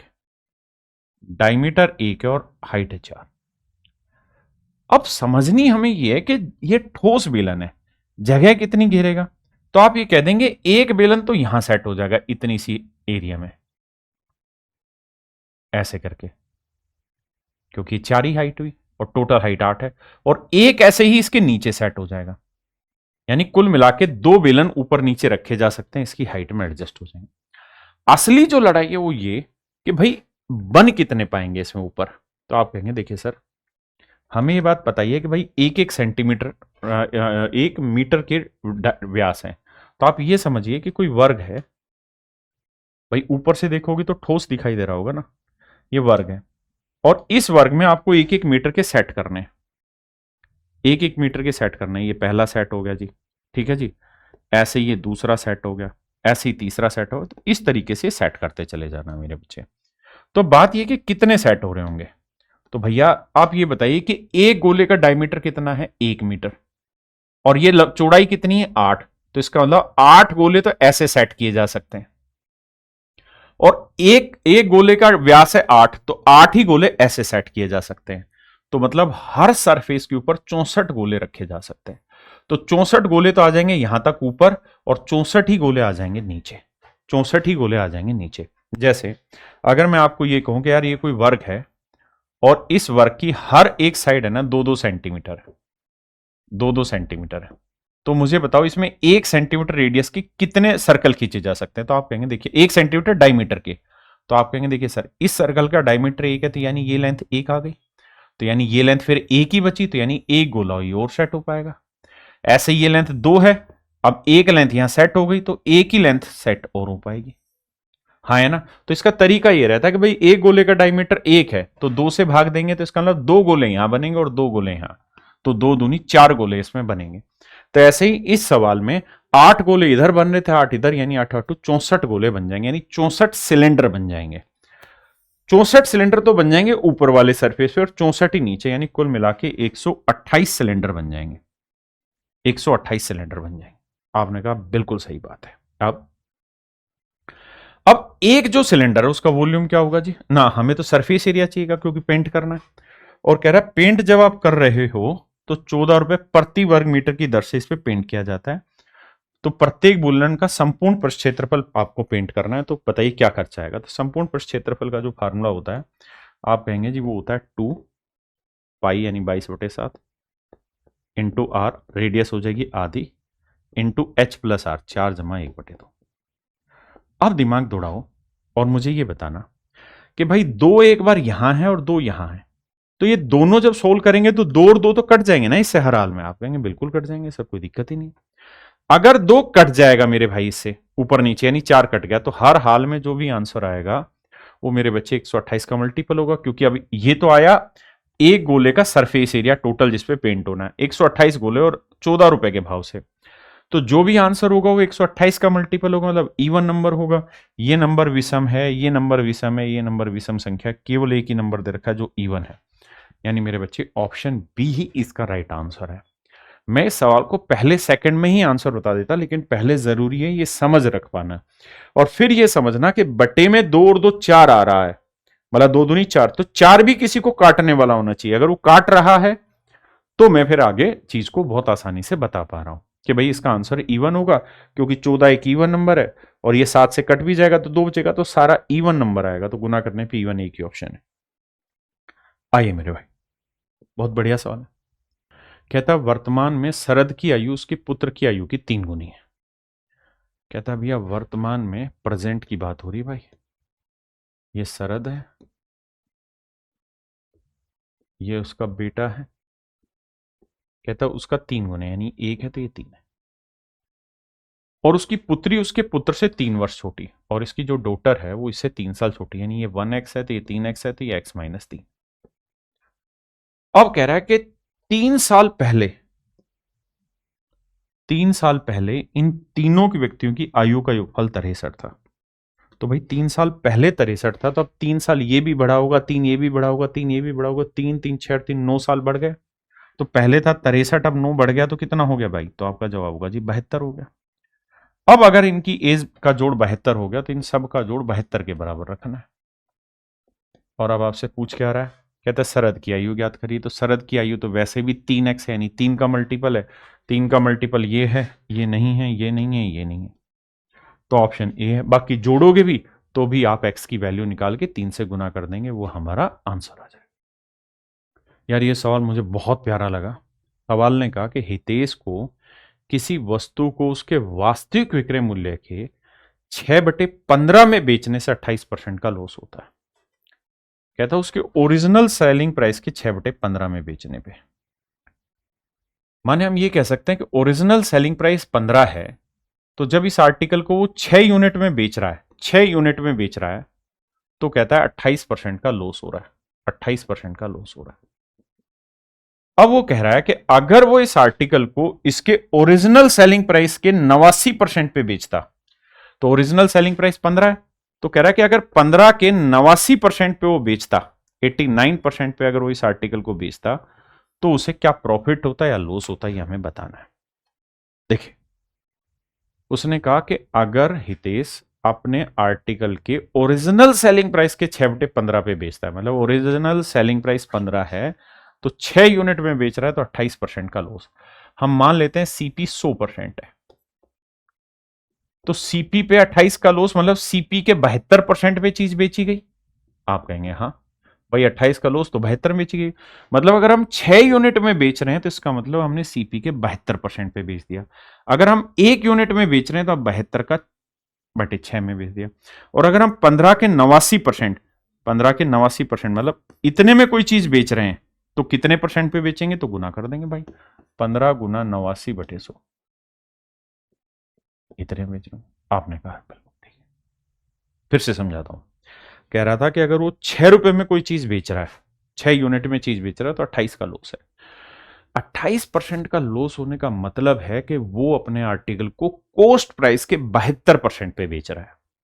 यानी 6 यूनिट कोस्ट प्राइस का 72% है, तो 15 का 89% कोस्ट प्राइस का कितना परसेंट है, ये हमें पता कर लेना है। तो ये आंसर आ गया। आप कैलकुलेशन बैठाते हैं, देखिए जी कैसे कैलकुलेशन बैठाए। हराम खोर ने यूनिट डिजिट भी सेम दी है कुछ की। देखो भाई, 6 से काटेंगे 12 आया, आपने कहा ठीक है जी। अब 5 से काटेंगे 3 आया, 5 20 100 आया। 4 से काटेंगे 4 3 12 आया, 4 5 20 आया। बहुत कुछ आया यार। यार मैं इतनी मेहनत क्यों कर रहा हूं, ये तो पागलों वाला काम हो जाएगा। देखो यार, 6 से काटा 12 आया, 12 को मैं क्या लिख लेता हूं, 2 गुना 6 लिख देता हूं, और 15 को मैं लिख लेता हूं 3 गुना 5। ऐसा करने में कोई दिक्कत है आपको? आप कहेंगे कोई दिक्कत नहीं है। कैसे? देखिए सर, 2 को 5 से गुना करेंगे 10 आएगा, और 10 से एक जीरो कट जाएगी। आपने कहा ठीक है। अब तो बस 6 3 18, 18 को 9 से करेंगे 18 9 में 162, हासिल आ गई 16। तो सबसे पहली बात तो कि यूनिट डिजिट 2 आएगा, 2 इसमें है नहीं, तो ऑप्शन ए बी और सी में से होगा। अगर मुझे आगे भी करना हो तो 18 8 144, 144 और 16 को जोड़ेंगे तो यह हो जाएगा 44, और 16 जोड़ेंगे तो यह आएगा कितना भाई, 160, और बटे में एक 10 है, तो यानी इतना। मतलब कोस्ट प्राइस के 160.2% पे हमने चीज बेची है। अगर कोस्ट प्राइस के 160.2% पे चीज बेची तो 100% कोस्ट 160.2% पे बेची है, तो इसका मतलब 60.2% का हमने प्रॉफिट उठाया। 60.2% का मेरे प्यारे बच्चों हमने क्या उठा लिया, प्रॉफिट। 60.2% हमने मेरे बच्चे प्रॉफिट उठा लिया। अब मान लीजिए आप ये कहें कि नहीं सर, कैलकुलेशन में मजा नहीं आ रहा, कैलकुलेशन आपने बहुत ज्यादा करा दी। तो देखिए यार, मैं कैलकुलेशन को बहुत आसानी से तोड़ता हूं। You did not take so many risk for there I. आपको इसी की तो वैल्यू निकालनी है, और ध्यान रखना एक कोस्ट प्राइस का परसेंटेज आएगा, और चूंकि प्रॉफिट हो रहा है तो 100% से बड़ी वैल्यू आएगी। तो यहां पे मैं क्या करता हूं, सारे में एक एक लगा देता हूं आकर यहां, 159%, 160% या 160.7%। अब मेरा सबसे पहला काम तो ये होगा, जो मुझे लगता है कि जिसमें मुझे कोई मेहनत नहीं करनी पड़ी, कि 6 से काटा 12, 6 से काटा 12। अब अगर मैं यूनिट डिजिट देख रहा था तो मुझे समझ में आ गया था कि भैया 2 5 10, यानी 12 15 180, तो बचा 18, 8 नहीं 72, यूनिट डिजिट 2 आएगा, दो दो ही ऑप्शन में है, तो ये ऑप्शन तो कट गए। अब अगर मुझे मेहनत नहीं करनी और मैं निरा शैतान आदमी हूं, तो मैं यहां डिजिटल सम ले सकता हूं। कैसे? 2 और 1 3, 5 और 1 6, 9 गया तो यहां 8 आया, और नीचे 1 है। अब देखो 6 3 18, जीरो आ गया, जीरो का 8 से क्या जीरो, यानी जो भी मेरा आंसर होगा उसका डिजिटल सम जीरो होना चाहिए। अब देखते हैं जीरो किसका हो रहा है। देखिए 9 गया, 5 2 7 और 1 8, नहीं आ रहा। 6 2 8 और 1 ये 9, तो ऑप्शन सी मेरा आंसर। ये सब चीजें मैंने रेलवे फाउंडेशन बैच में बहुत शालीनता से समझाई है, एक एक चीज की बारीकी को तोड़ा है, ध्यान से समझा करें। रिवीजन बैच में ये सवाल कराए हुए। आइए जी, देखिए यार, ये तो बेसिक सवाल है। यहां रूट में y-3 है, या y-12 है, तो क्या करें कि 9 यहां 3 ही रहने दें, बाकी बचा हुआ 9 इधर ले जाएं, तो यहां बचेगा y-3, 9 उधर जाएगा तो आ जाएगा 4√5। अच्छा, ये समझ गए ना भाई, y-12, इसे मैं y-3 -9 लिख रहा हूं, तो इसको मैं यहीं रख ले रहा हूं, -9 उधर ले जाऊंगा तो किसका होगा, प्लस का। तो 9 जमा 4√5। अब मैं दोनों साइड वर्गमूल लगा दूंगा, तो मेरे भाई इसका वर्गमूल निकालोगे तो 2√5 है, तो 2 का वर्ग 4, √5 5 4 9, तो यानी ये आएगा √5, बड़ा आगे छोटा पीछे प्लस 2। अब अगर मैं इसका कंजुकेट कर दूं, कंजुकेट क्यों कर दे रहा हूं, क्योंकि इनके स्क्वायर रूट का डिफरेंस एक है, तो आएगा √5 -2। आपको चाहिए क्या राजा? तो आप कहेंगे मुझे तो सर इनको माइनस करना है, क्योंकि मुझसे यहां माइनस का साइन पूछा हुआ, तो मैं माइनस कर ले रहा हूं भाई। माइनस करूंगा तो ये माइनस, ये प्लस, ये कट गया, 2 और 2 4, मेरा आंसर आ गया, यानी ऑप्शन बी मेरा करेक्ट आंसर। ऑप्शन बी मेरे बच्चे मेरा करेक्ट आंसर। आइए भाई, बहुत बढ़िया सवाल और बहुत प्यारा भी। अब आप खुद सोचिए, इतने बड़े बड़े सवाल है, लिख मतलब लैंग्वेज बड़ी बड़ी है। अगर मैं सवाल को पहले से पढ़ के आऊं तो मैं तो 1 सेकंड में तोड़ दूंगा, क्योंकि मैंने पहले से सवाल करा हुआ है। मतलब है कि सवाल की को आप सोल्व कर पाए इतना काबिल बनाया जाए। कह रहा है यार आनंद ने ना 1407 रुपए आनंद के पास है। बिल्कुल ठीक है। He divide this money between his two sons Anil and Ashok. कहता है इस पैसे को दो लोगों में बांटता है, अनिल और अशोक में। This one is Anil, this one is Ashok. पैसा इस तरीके से बांटता है कि 10% रेट ऑफ कंपाउंड इंटरेस्ट से ये पता चला कि अनिल को जो 15 साल बाद अमाउंट मिल रही है, यानी इसने जो ब्याज भुगतना है वो 15 साल का लेना है, और अशोक को 16 साल बाद जो अमाउंट मिली, कहता वो दोनों ही अमाउंट इक्वल। अनिल को 15 साल बाद जो पैसा मिले और अशोक को 16 साल बाद जो पैसा मिला वो बराबर। तो कहता है अशोक को कितना पैसा मिला। देखिए हम ऐसे सवाल कंपाउंड इंटरेस्ट में पढ़ते हैं क्लास में कि भैया इतना पैसा था, वो एक राजा ने अपने दो बच्चों में बांटा, तो वहां मैंने एक बेसिक बात सिखाई, रेट की फ्रैक्शन ले लो, 1/10 बनी, तो जिसके पास समय कम है उसे छोटा हिस्सा दो और जिसका समय ज्यादा है उसको बड़ा हिस्सा दो। जैसे यहां अशोक के पास 16 साल है ब्याज कमाने को, तो इसको कम दो पैसा, और इसके पास 15 साल है तो इसे ज्यादा दो पैसा 11। अब ये देखो कि इनके पास जो टाइम है उनमें डिफरेंस कितना है, 1 साल, तो पावर 1 कर दो, 2 साल होता तो पावर 2 कर देते, 3 साल होता तो पावर 3 कर देते, बेसिक और कुछ नहीं। तो अगर मुझे अशोक का हिस्सा निकालना है तो 10 और 11 21 यूनिट रिप्रेजेंट कर रहा है 1407 को, तो मुझे तो 10 की वैल्यू पता करनी है। इसका मतलब जो भी आंसर होगा उसका आखिरी डिजिट 0 होगा, बिल्कुल। लेकिन बदतमीज ने ये दोनों सवालों में 0 दे रखा है। अब मैं कह रहा हूं 0 को हटा दो। अब देखो यूनिट डिजिट क्या आएगा। अब बताइए 1 को किससे गुना करें कि 7 आए, तो आप कहेंगे 7 से, तो इसका मतलब 0 से अगला डिजिट 7 होगा, यानी ऑप्शन ए मेरा करेक्ट आंसर होगा। देखिए मेरे भाई सवाल ने कहा कि भाई 3 प्रिंटिंग मशीनें पी, क्यू और आर, जब प्रत्येक मशीनें अकेले काम कर रही होती तो क्रम से 8 घंटे, 16 घंटे और 24 घंटे में काम किताबें लिख देती हैं, प्रिंट कर देती है। कहता है 3 मशीनें पी, क्यू, आर, 8, 16 और 24, तो 8, 16, 24 कैल्शियम 48, टोटल काम 48, तो 8 घंटे में 48, तो एक में 6, ये 16 घंटे में 48, तो एक में 3, और ये 24 घंटे में 48, तो एक में 2। ये आ गई इनकी एफिशिएंसी पी, क्यू, आर की। अब आगे क्या कह रहा है ध्यान से देखिए, बड़ा प्यारा सवाल है, इतना बड़ा डाटा, सवाल आसान सा है। कहता है दीज मशीन, मैं हिंदी में बोलता हूं, कहता है ये मशीनें बारी बारी से एक एक घंटे के लिए पी से शुरुआत करते हुए फिर क्यू और उसके बाद आर किताबें छापती हैं। हालांकि कुल 9 घंटे, कुल शब्द पे ध्यान देना, कुल 9 घंटे के बाद पी मशीन काम करना बंद कर देती है। तो मेरे बच्चे पहले घंटे कह रहा है पी काम करेगा, फिर क्यू काम करेगा और फिर आर, तो ये 6 काम करेंगे, ये 3, ये 2। तो एक बार सबकी बारी आ जाए, इसमें कितने, यानी एक साइकिल में कितने घंटे की जरूरत होगी, तो 3 घंटे की, और कितना काम होगा, 6, 3, 9 और 2, 11 यूनिट काम। अब कह रहा है जी 9 घंटे तक ये काम होता रहा, तो भाई 9 घंटे में 3 घंटे हो चुके, तो यानी 3 ही चक्कर लगा पाओगे आप। उसने कहा ना कि 9 घंटे के बाद पी ने काम करना बंद कर दिया, इसका मतलब पी 9 घंटे, मतलब 9 ही घंटे तक ये साइकिल चला, तो 3 घंटे में एक साइकिल पूरा होता है, तो 9 घंटे में 3 साइकिल पूरा होंगे, तो यानी मैं कह सकता हूं कि यार 9 घंटे में ना इन लोगों ने 33 यूनिट काम कर दिया। अब कहता है जी पी काम छोड़ के भाग गया, अब बचा क्यू और आर। अब कहता है यार ये क्यू और आर जो है ना, ये लेकिन तब तक सभी 1 लाख किताबें छप नहीं जाती, क्यू और आर बारी बारी से एक एक घंटे के लिए काम करते रहेंगे, जिसमें क्यू 10वें घंटे भी काम करता है, मशीन क्यू और आर। अब सवाल में ये कह रहा है कि भैया देखिए पी तो छोड़ के भाग गया, मान ली बात, लेकिन जब तक पूरा काम नहीं हो जाता, 1 लाख कॉपियां नहीं छप जाती, हमने 1 लाख नहीं लिया, हमने टोटल काम ही 48 यूनिट ले लिया, कि जब तक पूरा काम खत्म नहीं होगा क्यू आर नहीं छोड़ेंगे।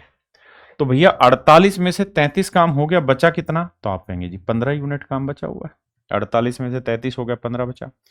इस काम को क्यू और आर करेंगे, तो भाई ये बताओ एक साइकिल में क्यू और आर 2 घंटे लेंगे, क्योंकि 1 घंटे इसकी बारी, फिर 1 घंटे इसकी, 2 घंटे लगेंगे, और काम कितना हो जाएगा, 3 और 2 5 यूनिट। तो एक साइकिल में Q और R 5 यूनिट काम कर लेते, तो 15 करने के लिए कितने साइकिल लगाने होंगे? 3। तो 2 को 3 से गुना करेंगे तो मतलब 6 घंटे में बाकी बचा हुआ काम हो जाएगा। और यही आपसे पूछा है कितने घंटे में बचा हुआ काम हो जाएगा, आंसर होगा 6। देखिए मेरे भाई, सवाल ने कहा कि merchant buys 2 item X and Y for ₹500 each. कहता है कि व्यापारी, 2 व्यापारी हैं X और Y, नहीं एक ही व्यापारी है, उसने 2 आइटम खरीदे X और Y, दोनों की ही कॉस्ट कहता है 500 रुपए। यहां पे भी कॉस्ट 500 रुपए और यहां पे भी कॉस्ट 500 रुपए, 500 ईच लिखा है। कहता है he marks both item at the same price. और सवाल में कह रहा है कि भाई दोनों का ही जो मार्क प्राइस है ना वो सेम है, यानी जितना इस पे मार्क करोगे उतना ही इस पे मार्क करोगे। आपने कहा यार ये बात भी ठीक है। आगे क्या कह रहा है? अब अगली लाइन में कह रहा है बाबू, ही सेल्स, उसने बेचा एक्स को at 2 successive discount of 50% and 28%। कहता है एक्स वाला जो आर्टिकल है ना उसको 2 सक्सेसिव डिस्काउंट में बेचा, पहला डिस्काउंट 50 है, दूसरा 28 है, फिर भी उसको कहता है 598 रुपए ना 958 रुपए का प्रॉफिट हो गया। तो बेटा एक बात बताओ, हम ये बात कह सकते हैं कि 500 में एक्स वाला आर्टिकल खरीदा और 958 प्रॉफिट में हमने बेचा, तो हम ये कह सकते हैं कि एक्स आर्टिकल का सेलिंग प्राइस क्या होगा? आप कहेंगे बड़े प्यार से निकलेगा, कैसे भाई? कॉस्ट प्राइस जमा प्रॉफिट कर दो, तो 8, 5, 9 और 5 14, यानी मैं कह सकता हूं कि ये जो आर्टिकल है पहले वाला एक्स, ये 1458 में बेचा। अब सवाल में कह रहा है कि अगर दूसरे आर्टिकल पे 77% का डिस्काउंट दे दिया जाए तो प्रॉफिट क्या हो? बड़ी और समझने वाली बात यहां ये है मेरे बच्चों, आपको बहुत दिमाग लगा के समझना होगा सवाल में, कि भाई दोनों का मार्क प्राइस सेम है। आपने कहा बिल्कुल ठीक है। अब मुझे सेलिंग प्राइस दे रखा है तो पहले निकालना होगा इसका मार्क प्राइस, फिर जो मार्क प्राइस आएगा उससे मुझे इसका मार्क प्राइस और ये मार्क प्राइस सेम है, तो इस मार्क प्राइस पे फिर मैं डिस्काउंट निकालूंगा। तो सेलिंग प्राइस से मार्क प्राइस पे पहुंचना आसान है। कैसे? कह रहा है जी 2 डिस्काउंट, एक 50%, एक 28%। मैं कह रहा हूं यार 28% की वैल्यू क्या होती है? तो आप कहेंगे जी देखिए 28% का मतलब 4% की फ्रैक्शन अगर आप निकालोगे तो आप कहोगे 7/25 है। तो मैं कह दूंगा कि यार मार्क प्राइस 25 है तो 7 का डिस्काउंट, तो 25 में 7 गया, कितने का बचा? 25 में 7 गया तो 18 यूनिट इसको रिप्रेजेंट कर रहा है, तो 25 की वैल्यू कितनी? इसके बाद एक और डिस्काउंट दिया गया 50%, 50% की फ्रैक्शन 1/2, यानी 2 रुपए मार्क होगा तो फिर से 1 रुपए डिस्काउंट दिया गया, तो 1 रुपए इसको रिप्रेजेंट कर रहा है, तो 2 की वैल्यू कितनी? तो ये बेसिकली जो निकल के आया ना मेरे बच्चे, ये आपका सेलिंग प्राइस नहीं मार्क प्राइस निकल के आ गया। ये तो था सेलिंग प्राइस, लेकिन अब मैंने जो 2 डिस्काउंट है उसको सेटल कर दिया। अगर आप इसको ऐसे नहीं कर रहे होते तो आप इसको ऐसे कर रहे होते। कैसे? कि भैया देखिए जो उसका मार्क प्राइस है उस पर पहले 50% डिस्काउंट दिया, यानी 1/2 में बेचा, फिर 28% डिस्काउंट दिया तो 18/25 में बेचा, और अल्टीमेटली चीज बेची है 1458 में। तो ये 25 और 2 पलट के ऊपर आ जाते, 18 नीचे आ जाता। मैंने इस काम को सीधा सीधा कर दिया। अगर आप इतनी बात समझते हैं तो अब सवाल में कुछ भी नहीं बचा, ये आ गया मार्क प्राइस। लेकिन सच बात यह है कि ये जो मार्क है ये पहले आर्टिकल का भी मार्क प्राइस उतना ही है, दूसरे का भी मार्क प्राइस उतना ही है। तो यानी मैं कह सकता हूं कि वाई के लिए मार्क प्राइस यही है, mark price of Y. Y article के लिए भी मार्क प्राइस यही होगा। अब कह रहा है कि यार वाई वाले आर्टिकल पे मैं 77% डिस्काउंट देना चाह रहा हूं, तो 77% डिस्काउंट अगर मैं दूंगा तो यानी जो मार्क प्राइस होगा उसके 23% में चीज बेची जाएगी। भाई अगर आप 77% डिस्काउंट देंगे, यानी 100 रुपए मार्क है तो 77 का डिस्काउंट तो 23 में बेचे। तो अब हमारे पास ये निकल के आ गया कि भैया ये जो है ये डाटा हो गया इसका सेलिंग प्राइस। ये मार्क प्राइस था, अब मैंने डिस्काउंट हटा दिया तो ये आ गया सेलिंग प्राइस ऑफ वाई। और जबकि मैं ये जानता हूं कि यार कॉस्ट जो है वाई का वो 500 रुपए, ये कॉस्ट है 500 रुपए, तो कॉस्ट प्राइस ऑफ वाई जो है 500 है और सेलिंग प्राइस इतना, मुझे सोल्व करना है। करते हैं भाई सोल्व, कैसे करा जाए देखिए ध्यान से। 18 से काटते हैं, 5 4 9 8 1 9, 18 से कटेगा 18। देखो यार 18 5 6 के 108, 18 7 124, 18 8 144, 18 1 18 81 आ गया, बहुत बढ़िया। अब 25 से निपटाते हैं तो 4 आया, 2 से काटोगे 2 आया, 2 पलट के यहाँ लाओगे तो यहाँ आया 1000, यानी कॉस्ट प्राइस 1000 है तो सेलिंग प्राइस आया 81 गुना 23। अब 81 गुना 23 को गुना करना कोई बड़ी चीज नहीं है, आप सीधा सीधा मन मन में भी कर सकते हैं। या हम 81 को 9 गुना 23 लिख सकते हैं, जैसे मर्जी करें। जैसे 9 तिया 27, 9 दूनी 18 और 2 20 207, फिर 9 से करेंगे 9 7 63, 9 दूनी 18, ऐसे कर सकते हैं। या 3 एकम 3, 8 तिया 24 और 8 तिया 24, 2 एकम 2, तो 24 और 2 26 हासिल 2, 8 दूनी 16 और 2 18, ऐसे भी कर सकते हैं। तो इसका मतलब ये वाली वैल्यू आई 1863। अब इसका अर्थ ये हुआ कि 1000 की चीज आपने 1863 में बेची, तो मेरे भाई 100 की चीज कितने में बेचोगे? 186.3 में। तो 100 की चीज अगर 186.3 में बेचोगे तो 86.3 का प्रॉफिट होगा, और 100 पे कोई प्रॉफिट ही तो परसेंटेज कहलाता है। तो मेरे बच्चे मेरा आंसर होगा 86.3% ऑप्शन सी। अब पता है मैंने इन्हीं सवालों को बहुत बढ़िया से इसी YouTube चैनल पे एक्सप्लेन किया हुआ है। आप आएंगे मेरे चैनल पे राकेश यादव पे, यहाँ प्लेलिस्ट पे जाएंगे, प्लेलिस्ट पे जाएंगे ना तो यहाँ आप देखेंगे maths tricks of the day. रोज की मैं एक ट्रिक की वीडियो डालता हूं, और इस 44 वीडियो अब तक डाल चुका हूं। पूरा एक कॉन्सेप्ट लेता हूं और उसे एक्सप्लेन करता हूं। अब अगर आप यहां ध्यान से देखेंगे ना तो ये मैंने आरआरबी एनटीपीसी 2026 में एचसीएफ एलसीएम के ऊपर खतरनाक खतरनाक जो सवाल पूछे उसकी वीडियो डाली है। यहां मैंने प्रॉफिट एंड लॉस पे जो बढ़िया सवाल पूछे उसकी वीडियो डाली है। और यही जो सवाल मैं आपको करा रहा हूं ना, इसी की वीडियो आप देखने के यहां मिल जाएंगी कि मैं कैसे कैसे सवाल आपको बता रहा हूं। और ऐसा नहीं अभी के सवाल, मतलब 2022 के सवाल, 2023 के सवाल, सारे सवाल मैं आपको यहां बताने लग रहा हूं। जैसे ये सवाल IBACIO ग्रेड, अब ये नेट थोड़ा कम चल रहा है, IBACIO ग्रेड 2 2023 या 25 में भी ये सेम सवाल पूछा गया है। तो ऐसे मेरे भाई बहुत सारे सवाल, देखिए ये 2025 में पूछा गया। तो ऐसे लगातार ये सवाल पूछे जाते हैं। आपको लगता है कि केवल रेलवे में पूछा गया है, तो ये चीजें मैं यहां करा रहा हूं। तो आंख बंद करके भाई इस प्लेलिस्ट को फॉलो कर लेना, दोबारा समझने की जरूरत नहीं, परेशान नहीं होना है। ठीक है जी, कौन सी प्लेलिस्ट बताई? प्लेलिस्ट पे जाएंगे तो ट्रिक्स ऑफ द डे पे है 44 वीडियो, इसको जरूर देखिए। अब आते हैं अपनी पढ़ाई पे वापसी। इसके तरीके के 20-25 सवालों की प्रैक्टिस वहां करा रखी है मैंने। आइए सेम ही सवाल दोबारा है। देखिए यार 16 मार्च का शिफ्ट का कहता है एक्स और वाई दो आदमी है। सवाल ने कहा कि भाई दोनों ने 800 रुपए में कोई चीज खरीदी है। मेरी तरह लिखना नहीं है, आपको बस समझना है।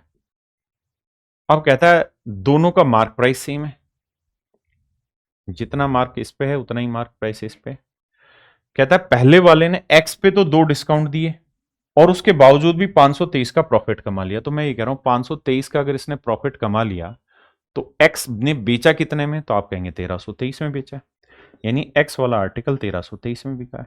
और 1323 में कब बिका है? जब 2 डिस्काउंट दिए, 45%, 45% की फ्रैक्शन 9/20, यानी 20 की चीज पे 9 का डिस्काउंट तो 11 में बेची गई, तो इतना, क्योंकि सेलिंग प्राइस। और फिर 73% का डिस्काउंट, 73% की फ्रैक्शन 73/100, तो हम कहेंगे 100 की चीज पे 73 का डिस्काउंट, यानी 27 की चीज इतने में, तो भैया 100 की वैल्यू कितनी?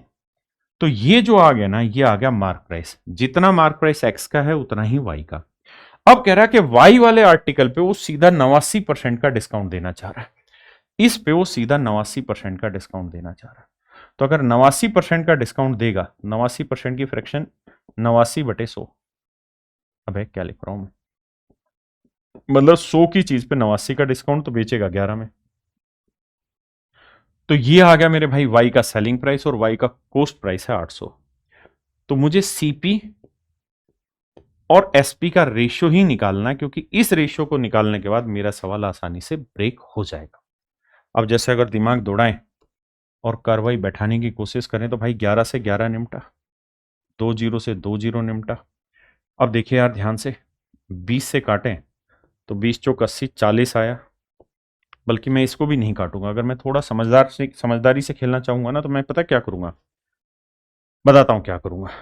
पहले इसको देखते हैं, 9 से काटते हैं, 9 तिया 27, 9 से काटेंगे, 9 एकम 9, 4 बचा, 9 चौक 36, 36 के बाद 6 बचा, 9 7 63, अरे 3 से फिर जा रहा है, 3 चौक 12, 3 9 27। तो ध्यान दोगे तो यहाँ आया 800 और यहाँ आया 49 × 20। क्लियर है? अब मैं काटने को तो काट दूं, लेकिन मेरा मन नहीं मान रहा। कैसे नहीं मान रहा भाई? यहाँ आया 800, ध्यान देना, और यहाँ आया 49 × 20, यही वैल्यू बची। पता है मैं क्या चाहता हूँ? मैं हमेशा ये चाहूंगा सवाल को सोल्व करते वक्त कि यार यहाँ 100 बन जाए, यहाँ क्या बन जाए? 100 बन जाए। अगर 100 बन जाएगा ना तो सवाल मेरे लिए बहुत आसान होगा। अगर 100 बन जाएगा तो सवाल बहुत आसान है, क्योंकि परसेंटेज कैलकुलेट करना आसान है। अगर आप 100 नहीं बना सकते तो फिर आपको ऐसे ही करना पड़ेगा, 20 से कम 20, 20 चौक 80, यानी 40 से 49। तो मैं कहूंगा 40 से 49 मतलब 9 का प्रॉफिट, 9 का प्रॉफिट 40 पे, तो 100 पे कितना। फिर आप कहेंगे भाई 1/40 होता है 2.5, तो 9/40 हो जाएगा, 9 दूनी 18, 22.5, तो मेरा आंसर आ जाएगा 22.5%। ऑप्शन डी मेरा आंसर होगा। इसको कैसे 100 बनाना है ये उस ट्रिक ऑफ द डे में मैंने वीडियो में एक्सप्लेन किया हुआ है। आइए, कहता find the mean score of the following distribution. सवाल में कह रहा है कि यार इसका माध्य निकाल के बताइए क्या होगा। देखिए मेरे बच्चे, माध्य निकालने का डिटेल तरीका समझाता हूं क्या होता है। भाई ये जो दे रखा है एक्स है और ये दे रखा है एफ, तो आपको एफ इंटू एक्स करना पड़ेगा, 81 गुना 15 करना पड़ेगा, यहां 35 गुना 4 करना पड़ेगा, यहां करोगे तो 73 गुना 3 करना पड़ेगा, यहां करोगे 56 गुना 16 करना पड़ेगा, फिर इन सबको जोड़ना पड़ेगा, इन सबको जोड़ना पड़ेगा, इसके जोड़ को इससे भाग देना पड़ेगा, तब आपका आंसर आएगा। यानी अगर इस सवाल को डिटेल करते हैं तो हमसे बड़ा मूर्ख इस दुनिया में कोई नहीं होगा, दुनिया जहान में कोई नहीं होगा। तो फिर कैसे करें, मैं 2-3 तरीके सिखाता हूं कि कैसे इन सवालों को ब्रेक किया जाए। सबसे पहला तरीका देखिए, और देखिए ये उन्हीं बच्चों को जो मुझसे रेलवे फाउंडेशन में पढ़े होंगे। देखिए पहला तरीका, मुझको ये पता है कि मुझे क्या करना है। अगर मैं डिटेल समझूं कि भाई इन दोनों की गुना करनी, इन दोनों की गुना करनी, इन दोनों की गुना करनी, इन दोनों की गुना करके फिर जो जोड़ आएगा उसे इनके जोड़ से भाग देना।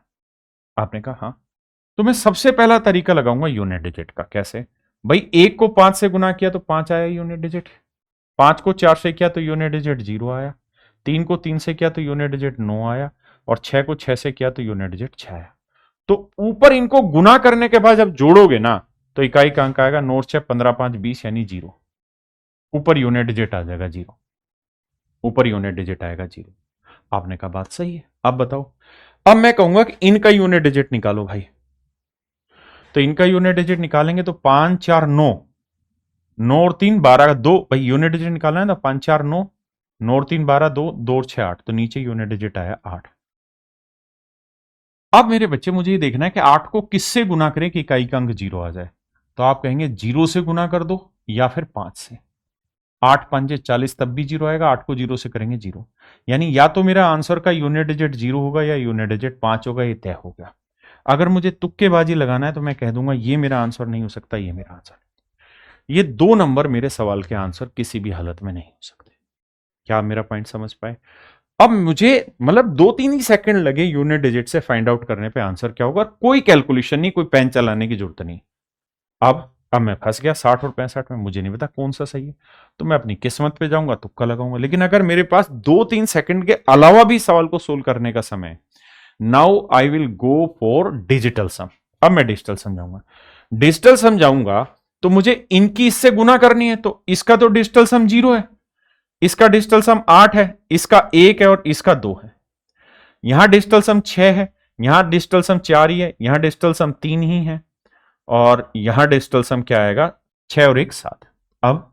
अब 0 को 6 से गुना करेंगे तो डिजिटल सम 0 आएगा, प्लस 8 को 4 से करोगे 8 चौक 32, 32 में 3 और 2 5 आएगा डिजिटल सम, 1 और 3 को गुना करोगे 3 आएगा डिजिटल सम। मुझे लिखना है, समझाना है, इस वजह से 2 को 7 से करेंगे 2 7 14, 4 और 1 5 आएगा डिजिटल सम। इन सबको जोड़ेंगे तो 5 और 5 10 और 3 13, यानी डिजिटल सम आया मेरा 4, ऊपर मेरा डिजिटल सम आया 4। आपने कहा यार बिल्कुल ठीक है। अब नीचे इनका भी जोड़ करना है डिजिटल सम का, तो इन्हें जोड़ेंगे, तो 6 और 4 10, 3 13, 13 और 7 20, 20 का डिजिटल सम 0 और 2 2 आया, तो नीचे वाले का डिजिटल सम आया 2। अब डिजिटल सम का फंडा होता है कि बटे में 1 लाना है, तो 1 लाने के लिए 5 से नीचे गुना, 5 से ऊपर गुना, तो ऊपर आया 5 चौक 20, 20 का डिजिटल सम 2, और नीचे 5 दूनी 10, 1 आ गया, यानी जो भी मेरा आंसर होगा उसका डिजिटल सम आएगा 2। अब बीमारी क्या है कि यहां पे अगर हम आते हैं तो 6 और 0 का डिजिटल सम 6, ये 2 नहीं आ रहा, खैर 5 11, 11 का डिजिटल सम 2 होता है। हाँ है ना? जिस भाई को अभी भी ये सवाल समझ नहीं आया वो पहले सवाल को डिटेल एक्सप्लेन करो, देन फिर आप निकालोगे। पहले 81 की 15 से गुना करेंगे, 81 गुना 15, फिर 35 गुना 4, फिर 73 गुना 3,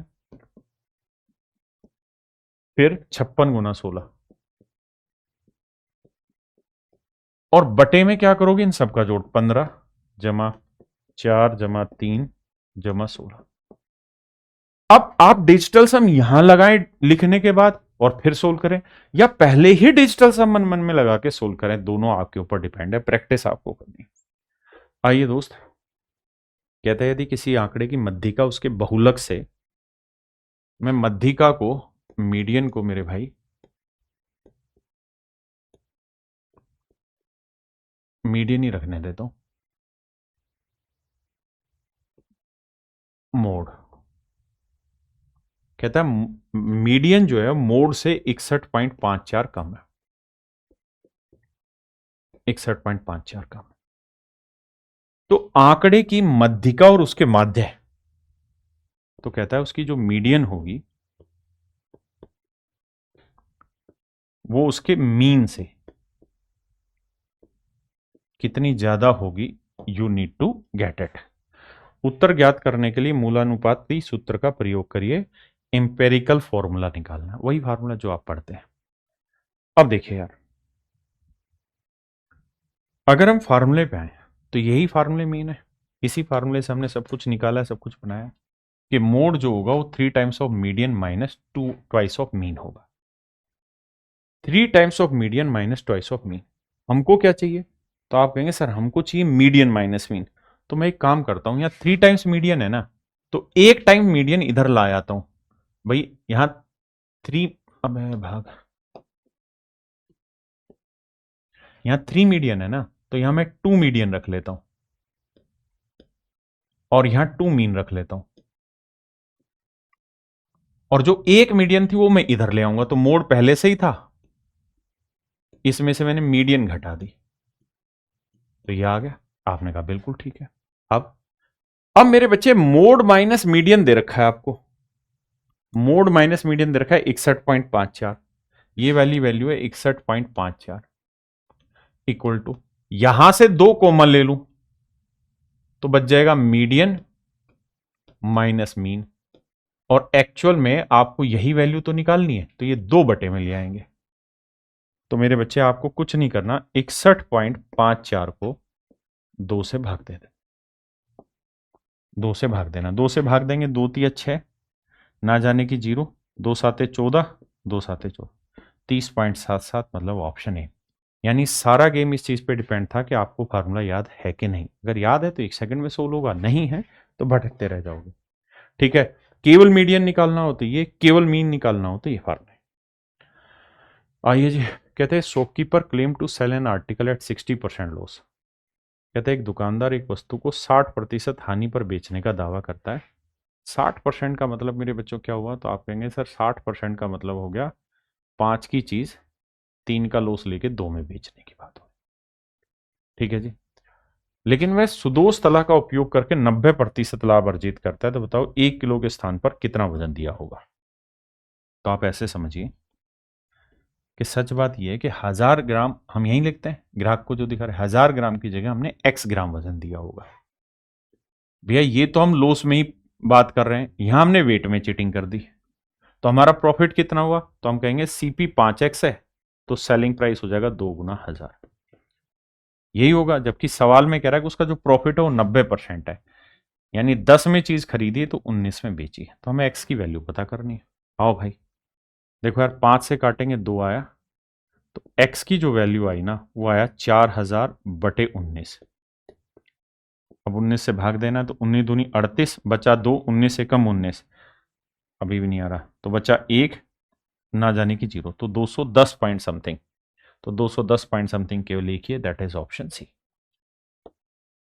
देखिए मेरे भाई सवाल ने क्या कहा, सवाल ये कह रहा है कि भाई 2 लाइन है ए बी और सी डी समानांतर है, ए बी और सी डी मेरे प्यारे बच्चों पैरेलल है, और कह रहा है इन्हें कोई ट्रांसवर्सल लाइन काट रही है ऐसे, this is A B, this is C D, एक ट्रांसवर्सल लाइन है पी क्यू जो इन्हें काट रही है, ए बी को एम पर काटती है और सी डी को एन पर काटती है। सवाल में कह रहा है PMB 5x है, ये वाला कौन 5x है, बिल्कुल ठीक है। BMN दे रखा है 3x + 2y, DNQ है x + 3y। अब मेरे बच्चे आप ये बात तो जानते ही हैं कि भाई ये वाला कोण और ये वाला कोण आपस में बराबर होना है। आप कहेंगे बिल्कुल बराबर होगा, क्यों? क्योंकि इन्हें हम करस्पॉन्डिंग एंगल कहते हैं। तो जब बराबर होगा तो 3x मैं लिख ही देता हूं जमा 2y बराबर x + 3y। तो देखो x इधर आएगा तो 2x और y उधर जाएगा तो सिर्फ y बचा, तो y की वैल्यू आई 2x। अब y की वैल्यू 2x है और हमसे पूछा क्या है, तो BMN का मान ज्ञात करिए। BMN यानी 3x + 2y की वैल्यू पूछिए, 3x + 2y की वैल्यू पूछिए। अब देखिए, अब मेरे बच्चे एक बात बताइए, y की वैल्यू कितनी है 2x, तो y की वैल्यू यहां रख दो 2x, तो 2 और 2 4x, 4 और 3 7x, तो ये वाली वैल्यू आ गई 7x। यानी मैंने y की वैल्यू 2x यहां रख दी तो ये वाली वैल्यू आ गई 7x। और हमें पता है कि भाई ये 5 है ये 7 है, तो टोटल वैल्यू कितनी हो गई 12x, और 12x बराबर 180 है, तो x की वैल्यू आ गई 15। तो 7 × 15, 15 7 105, यानी मेरे प्यारे बच्चों मेरा करेक्ट आंसर हो जाएगा 105। आइए भाई देखिए यार, ये थोड़ा यूनिक सवाल आजकल पूछा गया है, इसके ऊपर 10 मिनट का सेशन मैं ऑलरेडी डाल रहा हूं, तो आप उसको देखना अच्छे से। लेकिन यहां के लिए समझिए, ऐसा जब भी सवाल आए ना तो एक इक्वेशन पकड़ लो और उससे ऑप्शन छांटने की कोशिश करो। जैसे सबसे छोटी इक्वेशन है, पहला x की वैल्यू 4 लेता हूं, तो यहां 4 आया, और y z की वैल्यू -3 ले तो माइनस माइनस हो जाएगा प्लस, तो जोड़ के -5 नहीं बनेगा, गलत। ये लेते हैं x की वैल्यू -4, y z की वैल्यू -3, तो माइनस माइनस प्लस आ जाएगा 9, 9 में 4 गया तो -5 नहीं आएगा, गलत। अब इस पे आते हैं, x की वैल्यू -4, z की वैल्यू -2, माइनस माइनस +6 आ गया, जोड़ के कभी भी -5 नहीं आएगा, तो ये भी गलत। तो आंख बंद करके 3 ऑप्शन कट गए, तो चौथा सही होगा, तो ऑप्शन सी इसका राइट आंसर। कह रहे यार ईंधन की कीमत लगातार 3 महीनों में इतने इतने % घटती गई, तो 40% की फ्रैक्शन क्या हुई 2/5, यानी 5 से 2 घट के 3 हो गई। फिर 60% घटी, 60% की फ्रैक्शन 3/5, यानी 5 से 3 घट के 2 हो गई। और फिर से वही कहानी हुई, 5 से घट के 2 हो गई। और कहता है तीसरे साल में एक समाधान निकला, चौथे साल में 70% बढ़ गई, 70% 7/10, यानी 10 से 17 हो गई। अब सेटिंग बैठाएं तो देखिए मेरे भाई, 2 से काटते हैं 5 आया, तो 5 5 5 5 यानी 625। क्या आया मेरे भाई 625। इन्हें गुना करें, 3 दूनी 6, 17 6 102। अब अगर आप ऑप्शन पे नजर डालें तो भाई 625 से कोई चीज 102 हो गई तो कितने की कमी हो गई भाई, 100 होता तो 525 की कमी, यानी 523 की कमी हो गई। तो हमें पूछ रहा है कि यार 523 625 का कितना % है। तो आप ऐसे दिमाग दौड़ाओ कि मान लो 523 की जगह 525 लिखा होता, तो 25 से काटते 21 आता, और 25 से काटते तो 25 आता। तो हम कह देते कि यार 25 से कोई चीज, अगर नहीं पल्ले पड़ा दोबारा बताता हूं, तो हमें यहां पता चल गया कि 523 की कमी हुई है 625 पे, ध्यान देना 523 की कमी 625 पे, तो यार 100 पे कितना। अब मैं कह रहा हूं कि 523 25 से कटेगा नहीं, मैं 525 मान लेता हूं यहां, और अब मुझे पता है कि जो भी आंसर आएगा उससे थोड़ा छोटा आएगा। तो देखो 25 से काटेंगे 21 आएगा, 25 दूनी 50, 25 से कम 25, 25 से काटेंगे 25 आएगा, 25 से काटेंगे 4 आएगा, तो 21 चौक 84, यानी मेरा जो आंसर होगा वो हर हाल में 84% से थोड़ा ही छोटा होगा, क्योंकि 525 और 523 में थोड़ा अंतर है। यहां आ रहे थे, ये 84 से बड़ा है, ये 84 से बहुत छोटा है, ये 84 से बड़ा है, केवल एक ही ऑप्शन है बी जो मेरा 84 से थोड़ा छोटा है, तो यही मेरा आंसर होगा। मतलब थोड़ा थोड़ा अप्रोक्सीमेशन का दिमाग दौड़ाइए। कहते हैं यार निम्नलिखित डेटा सेट को एक महीने में 25 विद्यार्थियों द्वारा पढ़ी पुस्तकों की संख्या को दर्शाता है, इसका बहुलक ज्ञात करिए। बहुलक का मतलब होता है जो सबसे ज्यादा बार आ रहा है। 13 13 देखें तो 1 2 3 बार आ रहा है, 11 देखें तो 1 और 2 2 ही बार आ रहा है, 7 देखे तो 1 2 3 4 बार आ रखा है। 5 देखते हैं तो 1 2 3 बार आ रखा है। तो सबसे ज्यादा बार 7 आया, यही मेरा आंसर होगा। बहुलक यही होता है मेरे भाई। देखिए यार, कह रहे एक संकुआ विद्यालय, एक संकुआकार टेंट लगाया जाना है। कहता रेडियस 7 है, हाइट 24 है, तो ट्रिपलेट लगाओगे तो 7 24 25 आ। हमने कहा सिमट दिया चीज। अब कहता है कि इसके जो वक्र पृष्ठ है उसके ऊपर हम कपड़ा लगाएंगे, उसका खर्चा है 40 रुपए प्रति वर्ग मीटर, तो कितना खर्चा आ जाएगा? तो भाई इसका फार्मूला होता है पाई, पाई का मतलब 22/7, आर, आर का मतलब है 7 और एल का मतलब 25। जैसे ही आपने ये देखा तो आपको पता चला 22 है, 22 का मतलब 11 है। वैसे भी 25 गुना 22 करेंगे तो मेरे बच्चे आंसर क्या आ जाएगा वो हम निकाल देंगे। और ये आया एरिया और 40 से गुना करना है, तरीके तो सवाल ही नहीं बना कुछ भी। वैसे 11 का मल्टीपल ढूंढते, नहीं तो 25 गुना 40 हजार, हजार को 22 से क्या 22,000। हम सवाल में ये देख सकते थे कि 22 जो है वो 11 का मल्टीपल है, तो शुरुआत में ही ढूंढ लेते कौन सा ऑप्शन 11 का मल्टीपल है। देखिए यार, सवाल में कह रहा है कि एक चक्रीय चतुर्भुज है पी क्यू आर। मैं यही बना देता हूं, ये सर्कल है मान लो, इसमें P Q R, P Q R S. कहता है पी क्यू को बढ़ाया गया, लेट से इसको बढ़ा दिया गया किसी पॉइंट टी तक, तो आर क्यू टी ये वाला कौन दे रखा है 58 डिग्री। तो कहता है पी एस आर बताओ, ये वाला कौन बताओ। तो मेरे बच्चे ये तो नियम है कि किसी चक्रीय चतुर्भुज का बाह्य कोण उसके अंतः सम्मुख कोण के बराबर होता है, यानी ये वाला एंगल और ये वाला एंगल इक्वल होगा। तो राइट आंसर जो हो जाएगा वो 58 डिग्री हो जाएगा, 58 डिग्री। देखिए यार, इस वाले सवाल में आपसे पूछा हुआ है कि इसका मोड बताइए। मोड का मतलब होता है जब किसी आंकड़े की फ्रीक्वेंसी सबसे ज्यादा होती है तो वो हमारा मॉडुलस होता है। अगर हम देखें तो 36, 29, 35, 22, 18, 38, 26 हमें दिखाई दे गई एक चीज कि यार ये जो 70 से 80 के बीच की रेंज है ना, इसकी फ्रीक्वेंसी सबसे ज्यादा है, यानी 70 से 80 के बीच में आंकड़ों की संख्या 38 है। तो ये तय रहा कि मेरा जो मोड होगा वो 70 से 80 के बीच में होगा, 70 से 80 के बीच में होगा। कहां होगा ये कैसे निकालें?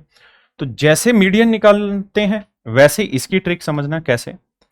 तरीका क्या है कि ये देखा करो इन सवालों में कि 38 से ये गैप कितना है, तो आप कहेंगे जी 20 का, और 38 से ये गैप कितना है, तो सर ये आया 12 का।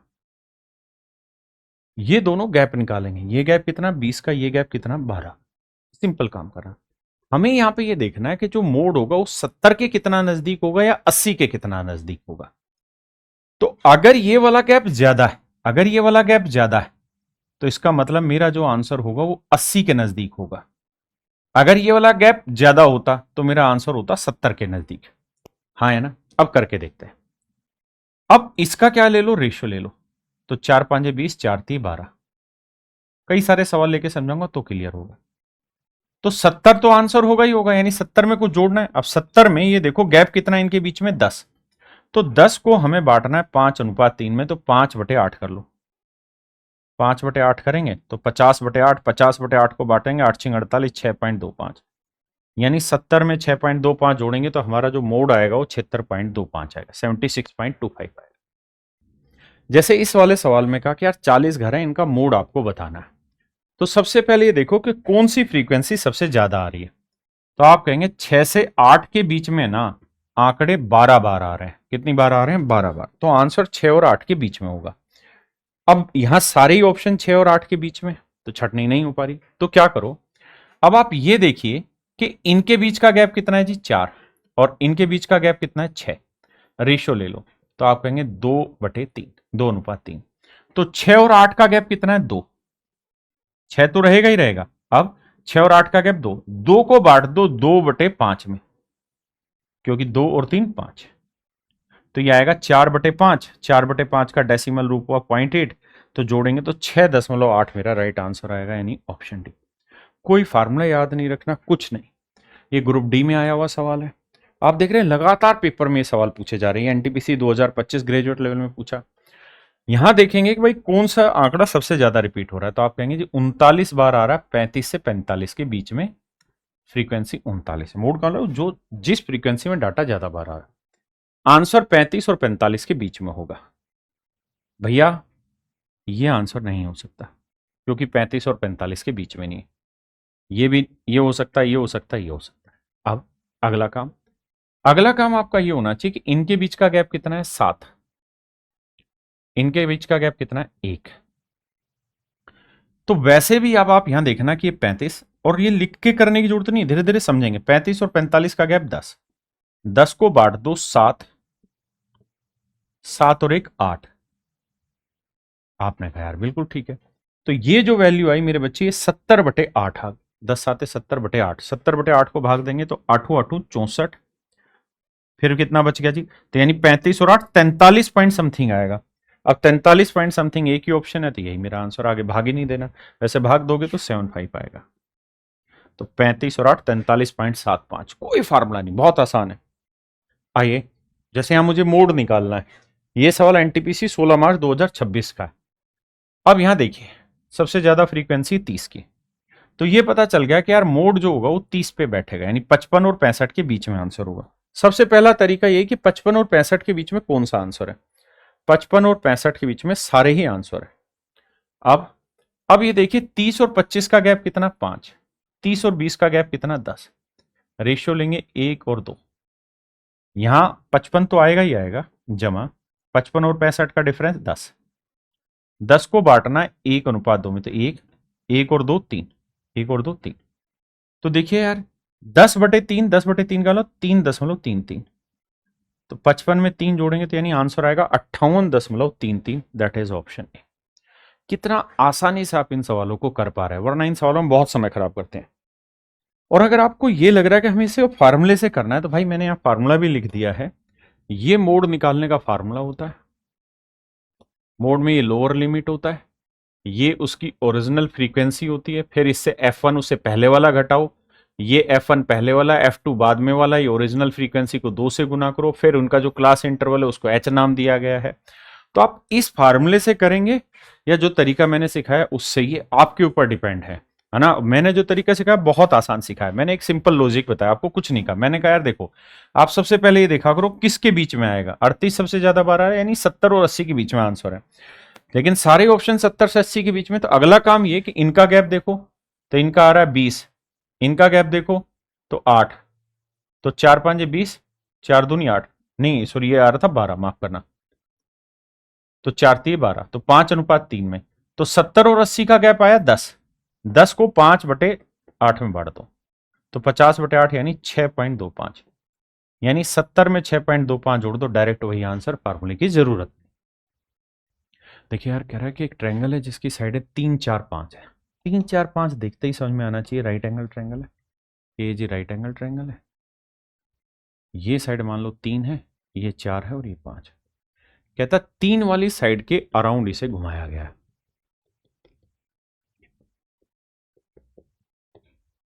इसके राउंड में घुमाया गया। तो इस प्रकार प्राप्त ठोस का आयतन ज्ञात करें। इसका वॉल्यूम निकालना है, तो वॉल्यूम हो जाएगा 1/3, पाई का मान दिया है 3.14, और भाई यहाँ 4 का वर्ग, रेडियस का 4 का वर्ग 16, और हाइट हो गई 3। अब 3 से 3 कट गया, यूनिट डिजिट पकड़ेंगे, 6 चौक 24, 4 आना चाहिए एक ही ऑप्शन में, तो यही मेरा आंसर, ऑप्शन सी। देखिए दोस्त, सवाल ने कहा कि उन्हें सर्कुलर ट्रैक, एक वर्ताकार रनिंग ट्रैक पर पी को 5 चक्कर लगाने में 40 मिनट लगते हैं। यानी ऐसे कह रहा है कि ये कोई सर्कुलर ट्रैक है भाई। ठीक है दोस्त, पी जो है ना, पी कोई बंदा होगा, कहता है इसे 5 चक्कर लगाने में 40 मिनट लगते हैं, तो एक चक्कर लगाने में पी को कितना टाइम लगेगा, 8 मिनट। यानी यूं कह सकते हैं कि पी को एक चक्कर पूरा करने में 8 मिनट लगेगा। अब आगे कह रहा है कि आर को 7 चक्कर पूरा करने में जितना समय लगता है, उतना ही समय पी को 6 चक्कर लगाने में लगता है। पी एक चक्कर लगा लेता है 8 मिनट में, तो 6 चक्कर कितनी देर में लगा देगा, 8 गुना 6 48 मिनट में। तो आर 7 चक्कर जितनी देर में लगाता है उतनी ही देर में पी 6 चक्कर लगाता है, यानी पी लगाता है 48 मिनट में, तो आर लगाएगा 48/7 मिनट में। हमारा सबसे पहला काम है कि हम ये ढूंढ लें कि पी और आर की एफिशिएंसी क्या है। तो सवाल में समझ में आया कि भाई पी पूरे ग्राउंड का एक चक्कर 8 मिनट में लगाता है, आर लगाता है 48/7 मिनट में। अब कह रहा है यदि वे व्यास के 2 अलग छोरों से एक ही दिशा में दौड़े, अगर वो व्यास के, ये कोई व्यास होगा, डायमीटर होगा, तो सवाल में कह रहा है कि एक इधर दौड़ रहा है तो दूसरा इधर दौड़ रहा है। तो मैं क्या करता हूं, इस पूरे सर्कुलर ट्रैक की लेंथ मान लेता हूं। तो 8 और 48 का एलसीएम 48 ले लेते हैं। तो भैया ये तो है टाइमिंग, ये है डिस्टेंस, डिस्टेंस को टाइम से भाग देंगे स्पीड, तो 8 छिंग 48, इसकी स्पीड 6 आ जाएगी, इसकी 48 से भाग देंगे तो 7 आ जाएगी। ये पी है, इसकी स्पीड समझ लीजिए 6 मीटर पर मिनट मान लीजिए, इसकी स्पीड आ गई 7 मीटर पर मिनट। सॉरी भाई, हमने क्या किया, पूरे सर्कुलर ट्रैक की, भाई हमने ये देखा कि पी एक चक्कर 8 मिनट में लगाता, आर एक चक्कर इतनी देर में लगाता, पूरे ट्रैक की लेंथ इतनी है। 48 इसलिए ले लिया कि मुझे आंसर में टाइम चाहिए था, तो 6 और 7 इनकी स्पीड आ गई।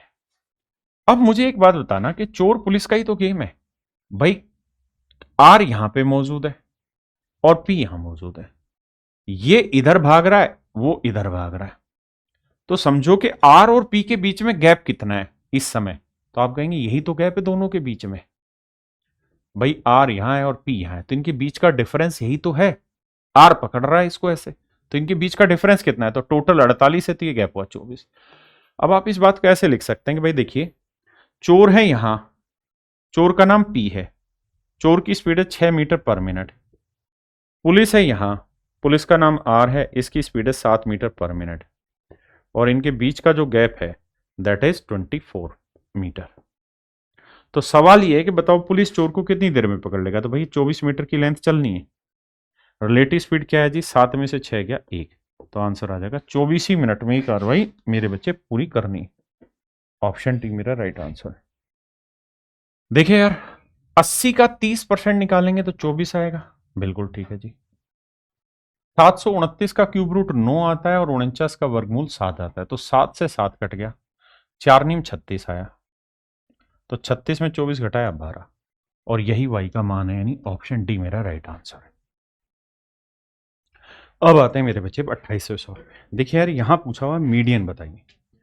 जब भी आपसे मीडियन पूछा जाए और अगर क्लास इंटरवल में इस तरह से गैप दे रखा हो, 20 से 30, 30 से 40, इस तरह से सवाल दे रखा हो, और फिर मीडियन निकालनी हो, तो देखिए अगर आप फार्मूले से जाएंगे तो बहुत समय लग जाएगा। मैं आपको एक ऐसी तरकीब सिखा रहा हूं जिसके थ्रू आप आसानी से किसी भी सवाल को तोड़ सकते हैं। पहले मैं 2-3 एग्जाम्पल लेता हूं, उसके बाद इस सवाल पर आता हूं। देखिए, मीडियन का मतलब होता है बिल्कुल मध्य की पद, बिल्कुल मीडियन का मतलब मिडल टर्म को जो रही होगी वहां पे हमें पहुंचना होता है। मीडियन का मतलब आप सब जानते हैं। जैसे मैं एक छोटे एग्जाम्पल के थ्रू यहां समझाता हूं। सवाल ने पूछा कि भाई इसका माध्यिका ज्ञात करिए, इसकी मीडियन निकालिए। तो जब आप इसकी मीडियन निकालने जाओगे तो मीडियन निकालते वक्त सबसे पहला काम आपका ये होना चाहिए कि इनकी क्यूमुलेटिव फ्रीक्वेंसी निकाली जाए। तो ये 5 क्यूमुलेटिव फ्रीक्वेंसी, इनको जोड़ना, 5 और 9 14, 14 14 28, 28 22 50, 50 30 80, 80 20 100। तो जो ये नंबर आया ना, इस नंबर का आधा कर लो। इसका मतलब ये कि इन सारे आंकड़ों का जोड़ करोगे ना तो आंकड़ों की संख्या 100 है, 100 का आधा करोगे तो इसका मतलब मीडियन आ गई 50। अब जो 50 है क्युमुलेटिव फ्रीक्वेंसी, उस पे जाइए। तो आपने कहा 50 ये रही, अगर 50 ये आ गई आपके पास तो इसका मतलब जो मीडियन आएगी वो 30 और 40 के बीच में आएगी, 30 और 40 के बीच में आएगी। अब आपको दिमाग ये दौड़ाना है कि जो हमारा n/2 आया, यानी क्युमुलेटिव फ्रीक्वेंसी अपॉन 2 आया, यानी इनके जोड़ का आधा जो आया, ये वैल्यू 50 जो है ये 50 के ज्यादा नजदीक है या 28 के ज्यादा नजदीक है। अगर ये 28 के ज्यादा नजदीक होगी तो छोटे वाले के नजदीक का आंसर आएगा, अगर ये 50 के नजदीक होगी तो बड़े वाले के नजदीक आंसर आएगा। बस इतनी बात समझनी। 2-3 सवाल पेशेंस से सुनना। अब आप कहेंगे 50 तो 50 के बराबर ही आ गया, यानी ये तो इसके बिल्कुल बराबर है, तो यानी यही नजदीक है। अगर यही नजदीक है तो मेरे बच्चे बड़े वाला ही आपकी मीडियन होगी, यानी इस सवाल का आंसर 40 हो जाएगा। जैसे अगले सवाल पे आते हैं। यहां ये कह रहे यार मीडियन निकालिए। सबसे पहले 18 क्युमुलेटिव फ्रीक्वेंसी, 18 34 52, 52 और 17 69, 69 और 13 82, 82 और 22 104। सबसे पहला काम आपका क्या होना चाहिए कि 104 का आधा करो, 104 का आधा करो।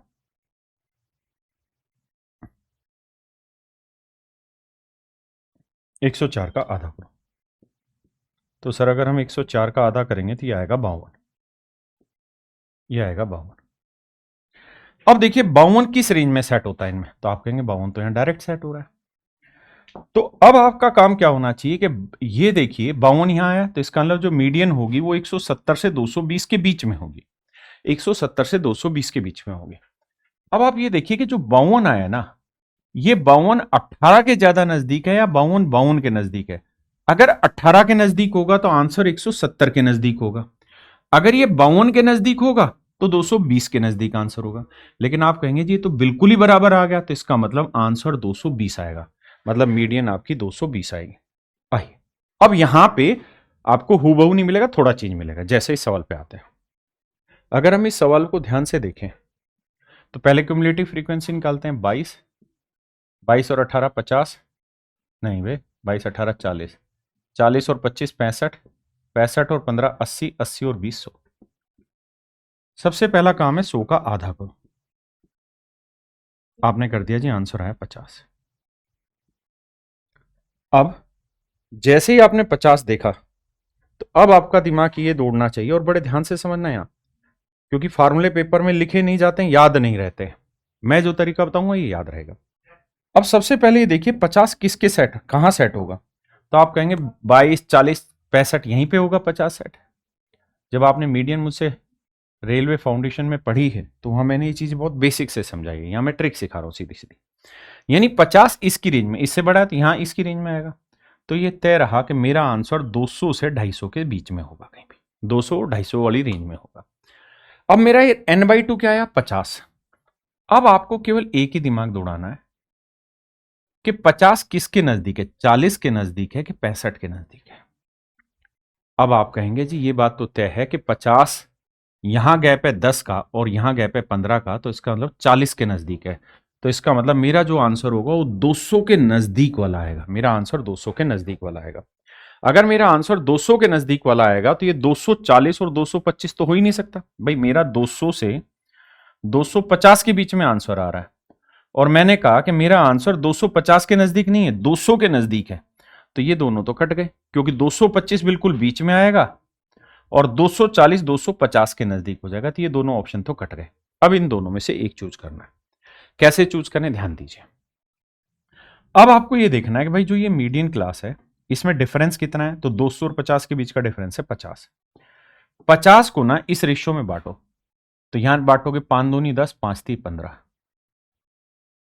यानी यहां 2 है यहां 3 है। तो मैं ये देखना चाहता हूं ये कितना गैप है, तो ये 2 है और ये 3, यानी टोटल गैप हुआ 2 और 3 5।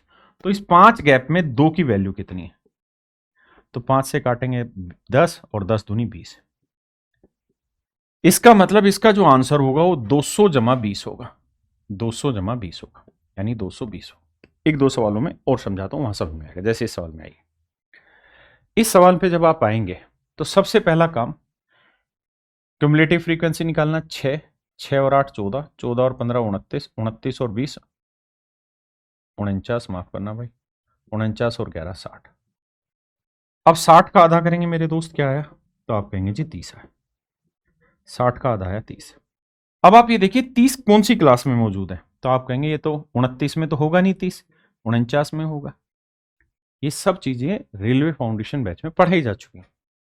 तो आप कहेंगे जी 49 के नजदीक होगा। अगर 49 के नजदीक है तो मैं कह सकता हूं कि मेरा आंसर हर हाल में 80 और 90 में सेट होगा। अरे हाँ ठीक है, 80 और 90 में सेट होगा, लेकिन सारे ही ऑप्शन 80 90 के बीच में। अब मुझे ये देखना है कि जो 30 है, जो 30 है मेरे बच्चों, जो 30 है वो किसके नजदीक है, 29 के नजदीक है या 49 के नजदीक है। अगर ये 29 के नजदीक है तो मेरा आंसर 80 के नजदीक वाला आएगा। अगर ये 49 के नजदीक है 30, तो मेरा आंसर 90 के नजदीक आएगा। तो आप कहेंगे 29 और 30 में तो डिफरेंस ही एक का है, तो इसका मतलब मेरा आंसर 80 के नजदीक आएगा। 80 के नजदीक भाई ये भी है और 80 के नजदीक ये है, ये काफी दूर चलेंगे। अब आप कहेंगे एक्यूरेट कैसे निकाले, तो उसका एक तरीका है। 80 और 90 का पहले इनका डिफरेंस निकालो, 29 और 30 का डिफरेंस 1, 49 और 30 का डिफरेंस 19, यानी 1:19 आया। तो 80 और 90 का डिफरेंस 10, इस 10 वाले डिफरेंस को बांटना है 1:19 में, यानी 1/19 और 1 20। भाई ये टोटल गैप 29 से 49 के बीच में तो 1 और 19 20 का है ना, तो आप कहेंगे 0 से 1/2 यानी 0.5। यानी ये जो एक्चुअल में गैप है, 0.5 का गैप है, इसका मतलब 80 तो था ही, 0.5 इसमें और जोड़ेंगे मेरे बच्चे, तो जो आंसर आएगा वो आपका 80.5 आ जाएगा, 80.5 आ जाएगा। अब जैसे इस सवाल पर आते हैं और यहां से सीखने की कोशिश करेंगे। यहाँ 6 है, यहाँ 36 है, 36 और 40 76 हुआ, 76 और 16 मेरे बच्चे 92 हुआ, 92 और 4 96 हुआ, और 96 और 4 100। तो पहला काम 100 का आधा करो, तो 100 का आधा करोगे तो ये आएगा 50। अब हमें देखना 50 कहाँ आएगा, तो 36 पे तो आएगा नहीं, 76 में आएगा, बिल्कुल ठीक है। अब आपका अगला जो काम होना चाहिए वो ये कि आंसर 7 और 10 के बीच में आएगा। अगर ऑप्शन ऐसे हैं कि 7 और 10 के बीच में कोई टकरा रहा है तो सीधा वही आंसर, लेकिन यहाँ तो 7 और 10 के बीच में चारों ऑप्शन है, अब क्या करें। अब इस 50 को यहां लिखें। अब आप ये देखिए कि 36 और 50 के बीच का डिफरेंस कितना है, 14, और 50 और 76 के बीच का डिफरेंस कितना है जी, 26। यहां पे डिफरेंस कितना है, 7 और 10 का 3, तो 3 को आपने बांटना है 14:26 में, तो 14, और इन्हें जोड़ेंगे तो 14 और 26 कितना है, 40। तो आप देखेंगे 14 थी 42, 42/40 आया, 2 से काटेंगे तो 21/20 आया, और 21/20 का मतलब है 20 एकम 20 और 0.05, 1/20 0.5 होता है। इसका मतलब इसका जो आंसर होगा वो 7 से 1.5 बड़ा होगा, यानी आंसर होगा 8.5। आंसर क्या हो जाएगा मेरे बच्चे, सॉरी 8.05, 1.05 बड़ा था, तो आंसर हो जाएगा 8.05, और 8.05 ऑप्शन ए। अब ये है मेरे बच्चे आपके एक्चुअल पेपर का सवाल 16 मार्च 2026 से थर्ड का क्वेश्चन। इसका जवाब देना है आपने, कैसे करें। सबसे पहले क्यूमुलेटिव फ्रीक्वेंसी, यहाँ 11 लिखते हैं, 11 और 18 29, 29 और 28 57, 57 और 15, भाई 57 और 15 कितना हो गया रे, 72, 72 और 22 104, 104 नहीं 72 और 22 94, 94 और 31 जोड़ेंगे तो 125, 125 और 13 138। अब जो 138 आया मेरे बच्चे, इस 138 का आधा, या शायद ये लिख 125 13 138। अब क्या करना है, 138 का आधा करना, 138 का आधा करना, 2 6 12 2 9 18 69 है। तो ये तय रहा कि इसका जो भी आंसर होगा वो 69 वाली सेटिंग पे आएगा। 69 वाली सेटिंग कहां बैठ रही है, यहां बैठ रही है। तो मेरा जो आंसर होगा वो 50 से 60 के बीच में होगा। यहां ध्यान से देखोगे 50 और 60 के बीच में, या 50 और 60, तो 69 तो आंसर हो नहीं सकता, ये तीनों आंसर हो सकते हैं। अब ये आया 69, 69 इन दोनों के बीच में यहां बैठेगा कहीं। अगर 69, अगर मेरे बच्चे 69 बिल्कुल इसके बराबर होता तब तो मैं आंसर लगा देता 60, लेकिन ये बराबर तो है नहीं, छोटा है, तो मतलब 60 से छोटा होगा, तो 60 भी आंसर नहीं हो सकता। अब अब आपका काम ये होना चाहिए कि इन दोनों का गैप देखें, 57 और 59 69 का गैप देखें तो क्या आया, तो 12, और 72 और 69 का गैप देखें तो 3। तो ये बात आपको पता चलनी चाहिए कि इसका गैप बहुत छोटा है, यानी आंसर जो होगा ना वो 60 के जस्ट नजदीक होगा, 60 के नजदीक होगा। तो 60 के नजदीक 58 है, 55 तो बीच वाली वैल्यू वैसे कट गई। अगर हम सोल्व भी करने जाएं तो अब आप ये देखिए 50 और 60 का डिफरेंस कितना है, 10, 10 को बांट लीजिए 12, 12 और 3 15 में, 12 था 120, 15 8 120, तो ये वैल्यू आई 8। तो इसका मतलब हमने लोअर लिमिट ले रखी है 50, 50 में हमें 8 और जोड़ना पड़ेगा, तो हमारा आंसर आएगा 58। तो ये तरीका है मेरे प्यारे बच्चों मीडियन निकालने का, पेपर में कोई फार्मूला नहीं लिखना, ये एक बेसिक तरीका है, और ये एक इतना बेहतरीन कॉन्सेप्ट है जिसके थ्रू आप किसी भी सवाल को आसानी से ब्रेक कर सकते हैं। देखिए यार, सवाल में कह रहा है ए बी एक वृत्त का व्यास है, A B is the diameter of a circle,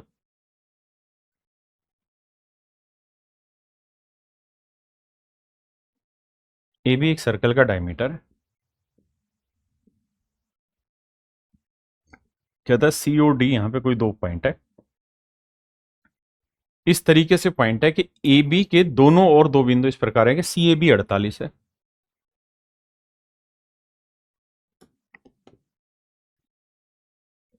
कहता है यार ये वाला जो एंगल है ये 48 है, और अगला है ABD। ये वाला जो एंगल है ये दे रखा है 55, ये वाला कोण दे रखा है 48 डिग्री। तो हमें कह रहा है कि एंगल CBD,